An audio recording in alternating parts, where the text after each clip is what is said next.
ನಮಸ್ತೆ ಎಲ್ಲರಿಗೂ. ಶುಭ ಮುಂಜಾನೆ ಎಲ್ಲರಿಗೂ. ಇವತ್ತಿನ ಕಾರ್ಯಕ್ರಮಕ್ಕೆ ಎಲ್ರಿಗೂ ಸ್ವಾಗತ. ಮತ್ತೆ ಎಲ್ಲರಿಗೂ ರಾಮನವಮಿಯ ಹಾರ್ದಿಕ ಶುಭಾಶಯಗಳು. ಇವತ್ತು ರಾಮನವಮಿ ಎಲ್ಲರೂ ಆಚರಿಸ್ತೀರಾ ಅಥವಾ ಹೇಗೆ? ನಿಮ್ ಸೈಡ್ ಹೇಗೆ ಆಚರಿಸ್ತಾರೆ? ನಮಗೂ ರಾಮನವಮಿಯ ಹಬ್ಬದ ಶುಭಾಶಯಗಳು ಮೇಡಮ್. Thank you madam. ಏನ್ ಮಾಡಿದ್ರಿ ಇವತ್ತು ಸ್ಪೆಷಲ್ ಅಡಿಗೆ? ಏನಿಲ್ಲ, ಕೋಸಂಬರಿ ಪಾನಕ, ಮಜ್ಜಿಗೆ, ಬಿಸಿಲುಗಾಲ. ಕೋಸಂಬರಿ. ಹೊಟ್ಟೆ ಮೈ ಸ್ಪೆಷಲ್ ಅಲ್ವಾ ರಾಮನವಮಿಗೆ? ಬೇಸಿಗೆ ಕಾಲ ತಣ್ಣಗಿರ್ಲಿ ಅಂತ. ಬಿಸಿಲಲ್ಲಿ ತಂಪು ಕೊಡಕ್ಕೆ ರಾಮನವಮಿ ಬರುತ್ತೆ. ಓಕೆ, ಇವತ್ತು ನಾವು ಒಂದು ಇಂಪಾರ್ಟೆಂಟ್ ಅಂದ್ರೆ ಹೋಲಿಸ್ಟಿಕ್ ಹೆಲ್ತ್ ಅಂದ್ರೆ ದೈಹಿಕ ಆರೋಗ್ಯ, ಮಾನಸಿಕ ಆರೋಗ್ಯ, ಭಾವನಾತ್ಮಕ ಆರೋಗ್ಯ, ಸೋಷಿಯಲ್ ಅಂದ್ರೆ ಸಾಮಾಜಿಕ ಆರೋಗ್ಯ, ಇವೆಲ್ಲ ಸೇರಿದ್ರೇನೆ ಮತ್ತೆ ಸ್ಪಿರಿಚುವಲ್ ಆಧ್ಯಾತ್ಮಿಕ ಆರೋಗ್ಯ, ಇವೆಲ್ಲ ಸೇರಿದ್ರೇನೆ ಆರೋಗ್ಯ ಸಂಪೂರ್ಣವಾಗಿ. ಅದರಲ್ಲಿ ನಾವು ಇವತ್ತು ಸಾಮಾಜಿಕ ಆರೋಗ್ಯದ ಬಗ್ಗೆ ಮಾತಾಡ್ತಾ ಇದ್ದೀವಿ. ಸಾಮಾಜಿಕ ಆರೋಗ್ಯದಲ್ಲಿ ಏನ್ ಬರುತ್ತೆ?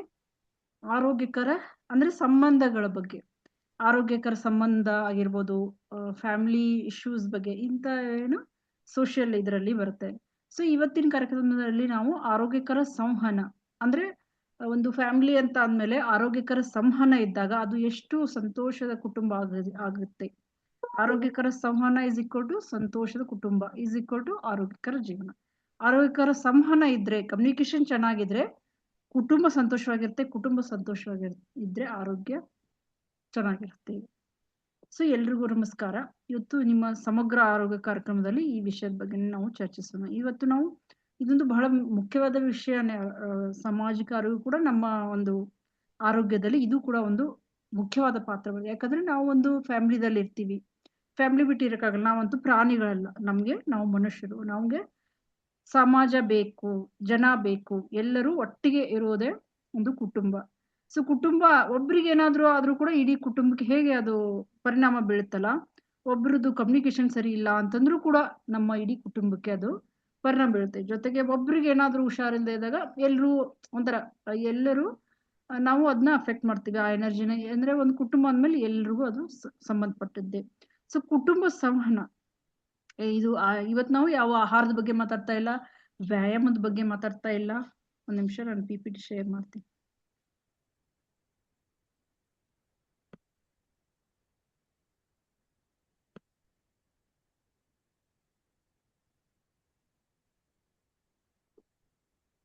ಓಕೆ, ನಾವು ಇವತ್ತು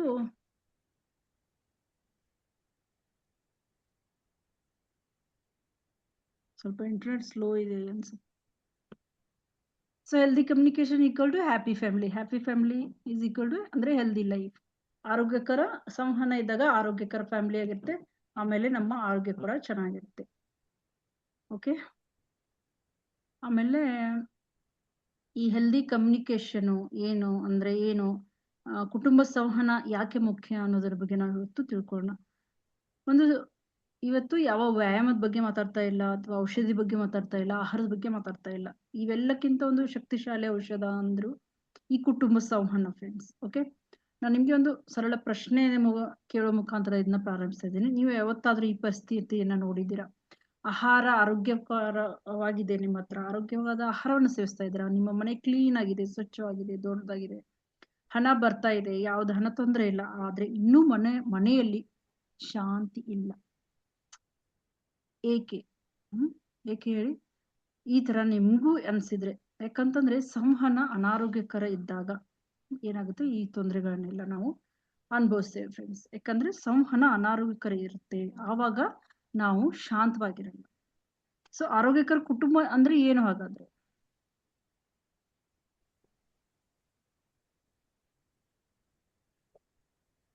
ಓಕೆ, ಆರೋಗ್ಯಕರ ಕುಟುಂಬ, ಹೆಲ್ದಿ ಫ್ಯಾಮಿಲಿ ಅಂದ್ರೆ ಏನು? ಹೆಲ್ದಿ ಫ್ಯಾಮಿಲಿ ಅಂತಂದ್ರೆ, ಆರೋಗ್ಯ ಕುಟುಂಬ ಅಂದ್ರೆ ಆರೋಗ್ಯಕರ ಕುಟುಂಬ ಕೇವಲ ಒಟ್ಟಿಗೆ ತಿನ್ನೋದು, ಒಟ್ಟಿಗೆ ಅಥವಾ ಒಂದೇ ಸೂರಿನಡಿ ಇರುವುದು ಅಲ್ಲ. ನಿಜವಾದ ಆರೋಗ್ಯಕರ ಕುಟುಂಬ ಅಂದ್ರೆ ಭಾವನಾತ್ಮಕವಾದ ಸುರಕ್ಷತೆ ಇರ್ಬೇಕಲ್ಲಿ ನಮ್ಗೆ. ಆ ಮನೆಯಲ್ಲಿ ಪರಸ್ಪರ ಒಬ್ರಿಗೊಬ್ರಿಗೆ ಗೌರವ, ಮ್ಯೂಚುವಲ್ ರೆಸ್ಪೆಕ್ಟ್ ಇರ್ಬೇಕು, ಓಪನ್ ಕಮ್ಯುನಿಕೇಶನ್, ಯಾವುದೇ ಒಂದು ಮುಚ್ಚುಮರೆ ಇರಬಾರ್ದು, ಭಯ ಇರಬಾರ್ದು, ಮುಕ್ತ ಸಂವಹನ ಇರ್ಬೇಕು. ಆಮೇಲೆ ಮುಕ್ತ ಸಂವಹನ ಜೊತೆಗೆ ಭಯ ಇಲ್ಲದ ಪ್ರೀತಿ ಇರ್ಬೇಕು. ಪ್ರೀತಿ ಮಾಡೋದಕ್ಕೂ ಭಯ ಪಡ್ಬಾರ್ದು, love is also very important. ಆಮೇಲೆ ಒಳನೋಟ ನಾವು ನೋಡ್ಬೇಕು ಅಂತಂದ್ರೆ ಇನ್ಸೈಟ್. ಒಂದು ಕುಟುಂಬ ಐಷಾರಾಮಿ ಇಲ್ಲದೆ ಬದುಕಬಹುದು ಅಲ್ವಾ? ಐಷಾರಾಮಿ ಇಲ್ಲದೆ ನಾವು ಕೂಡ ಸಂತೋಷವಾಗಿ ಇರ್ಬೋದು. ಐಷಾರಾಮಿ ಇದ್ರೇನೆ ಸಂತೋಷ ಅಂತಲ್ಲ, ಆದ್ರೆ ಉತ್ತಮ ಸಂವಹನ ಇಲ್ಲದೆ ಅದು ಬದುಕಕ್ಕೆ ಸಾಧ್ಯ ಇಲ್ಲ. ಸಣ್ಣ ಹಾಸ್ಯ ಕುಟುಂಬದಲ್ಲಿ ಹಲವು ಮನೆಗಳಲ್ಲಿ ನಾವು ನೋಡಿರ್ತೀವಿ. ತಾಯಿ ಚೆನ್ನಾಗಿದ್ದೇನೆ ಅಂತ ಹೇಳ್ತಾರೆ, ಆದ್ರೆ ಮುಖ ಸಿಟ್ಟಾಗಿರುತ್ತೆ, ತಂದೆ ಮೌನವಾಗಿರ್ತಾರೆ, ಮಕ್ಕಳು ಮೊಬೈಲ್ ಅಲ್ಲಿ ಇರ್ತಾರೆ, ಮತ್ತೆ ಎಲ್ಲರೂ ಏನೋ ಒಂದು ಯೋಚನೆ ಮಾಡ್ತಾ ಇರ್ತಾರೆ. ಎಲ್ಲ ಸರಿಯಾಗಿದೆ ಅಂತ ಎಲ್ಲರೂ ಅನ್ಕೊಂಡಿರ್ತಾರೆ, ಆದ್ರೆ ಅಲ್ಲಿ ಸರಿಯಾಗಿ ಯಾವ್ದು ಇರಲ್ಲ, ಎಲ್ಲವೂ ಸರಿಯಾಗಿಲ್ಲ. ಕೇವಲ ಮಾತನಾಡದೆ ಅವ್ರವ್ರ ಪಾಡಿಗೆ ಇರೋದು, ಅವ್ರವ್ರ ಪಾಡಿಗೆ ಮೊಬೈಲ್ ನೋಡ್ಕೊಂಡಿರೋದು, ಇವ್ರ ಪಾಡಿಗೆ ಅಡಿಗೆ ಮಾಡ್ಕೊಂತ ಇರೋದು, ಇವ್ರ ಪಾಡಿಗೆ ಶಾಂತವಾಗಿ ಕೂತ್ಕೊಳ್ಳೋದು, ತಂದೆ ಎಲ್ಲವೂ ಸರಿಯಾಗಿಲ್ಲ. ಕೇವಲ ಮಾತನಾಡದೆ ಅಲ್ವಾ? ಇನ್ನು ಎರಡನೇದು, ಒಬ್ಬ ವ್ಯಕ್ತಿ ವಿಷಕಾರಿಯಾದಾಗ ಏನಾಗ್ತದೆ? ಮನೆಯಲ್ಲಿ ಎಲ್ಲರೂ ಚೆನ್ನಾಗಿದ್ದಾರೆ, ಒಬ್ಬ ವ್ಯಕ್ತಿ ಮಾತ್ರ ವಿಷಕಾರಿ, ಟಾಕ್ಸಿಕ್ಸ್ ಪರ್ಸನ್ ಇದ್ದಾನೆ ಅನ್ಕೊಳ್ಳಿ. ಅವಾಗ ಏನಾಗುತ್ತೆ? ಒಬ್ಬ ವಿಷಕಾರಿ ವ್ಯಕ್ತಿ ಇಡೀ ಕುಟುಂಬವನ್ನ ತೊಂದರೆಗೊಳಿಸ್ಬೋದು. ಹೇಗೆ ಅಂತಂದ್ರೆ, ವಿಷಕಾರಿ ಅಂತಂದ್ರೆ ಕೆಟ್ಟ ವ್ಯಕ್ತಿ ಅಂತ ಅಲ್ಲ ಫ್ರೆಂಡ್ಸ್.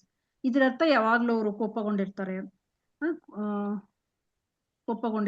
ಮತ್ತೆ ಒಬ್ರ ಯಾವಾಗಲೂ ಕಂಪ್ಲೇಂಟ್ ಮಾಡ್ತಾ ಇರ್ತಾರೆ, ದೂರ್ ನೀಡೋದು, ಇವ್ರು ಹಿಂಗೆ ಅವ್ರ ಹಿಂಗೆ ಅಂತ ಅವ್ರ ಬಗ್ಗೆ ಕಂಪ್ಲೇಂಟ್ ಮಾಡ್ತಾ ಇರೋದು, ಯಾವಾಗಲೂ ದೂಷಿಸೋದು, ದೂರ್ ನೀಡೋದು, ಅವ್ರ ಮಾತು ಕೇಳದೆ ಇರೋದು, ಅವ್ರನ್ನ ತನ್ನ ಕಂಟ್ರೋಲ್ ಅಲ್ಲಿ ಇಟ್ಕೊಳ್ಳೋದು, ಅವ್ರನ್ನ ಅಂದ್ರೆ ಅವರ ನಡವಳಿಕೆಯನ್ನ ನಿಯಂತ್ರಿಸೋದು, ಎಲ್ಲವೂ ನಾನ್ ಹೇಳಿದಂಗೆ ಆಗ್ಬೇಕು, ಅವ್ರು ಒಂದು ಬಾಯಿ ತೆಗೆಯಕ್ಕೆ ಇವ್ರು ಪರ್ಮಿಷನ್ ಬೇಕು ಅನ್ನೋ ತರ ಕಂಟ್ರೋಲ್ ಅಲ್ಲಿ ಇಟ್ಕೊಳ್ತಾರೆ ಕೆಲವೊಬ್ರು.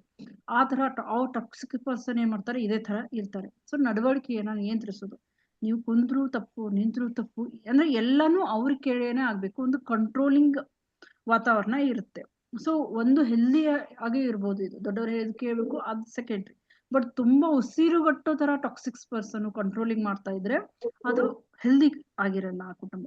ಸೊ ಒಬ್ಬ ವಿಷಕಾರಿ ವಸ್ತುವಿಂದ ಭಾವನಾತ್ಮಕ ಒತ್ತಡ ಹರಡುತ್ತೆ ಎಲ್ಲ ಕಡೆ. ಆಮೇಲೆ ದೇಹದಲ್ಲಿ ಸೋಂಕಿನಂತೆ ಹರಡುತ್ತೆ ಅದು. ಒಬ್ಬ ನಕಾರಾತ್ಮಕ ವ್ಯಕ್ತಿಯಿಂದ ಏನಾಗುತ್ತೆ? ಇಡೀ ಮನೆಯ ಭಾರಿ ಶಕ್ತಿ, ಇಡೀ ಅಂದ್ರೆ ಮೇನ್ ಪರ್ಸನ್ ಏನಿರ್ತಾರೆ ನೋಡಿ, ಅವರೇ ಟಾಕ್ಸಿಕ್ ಆಗಿದ್ರು ಅನ್ಕೊಳ್ಳಿ.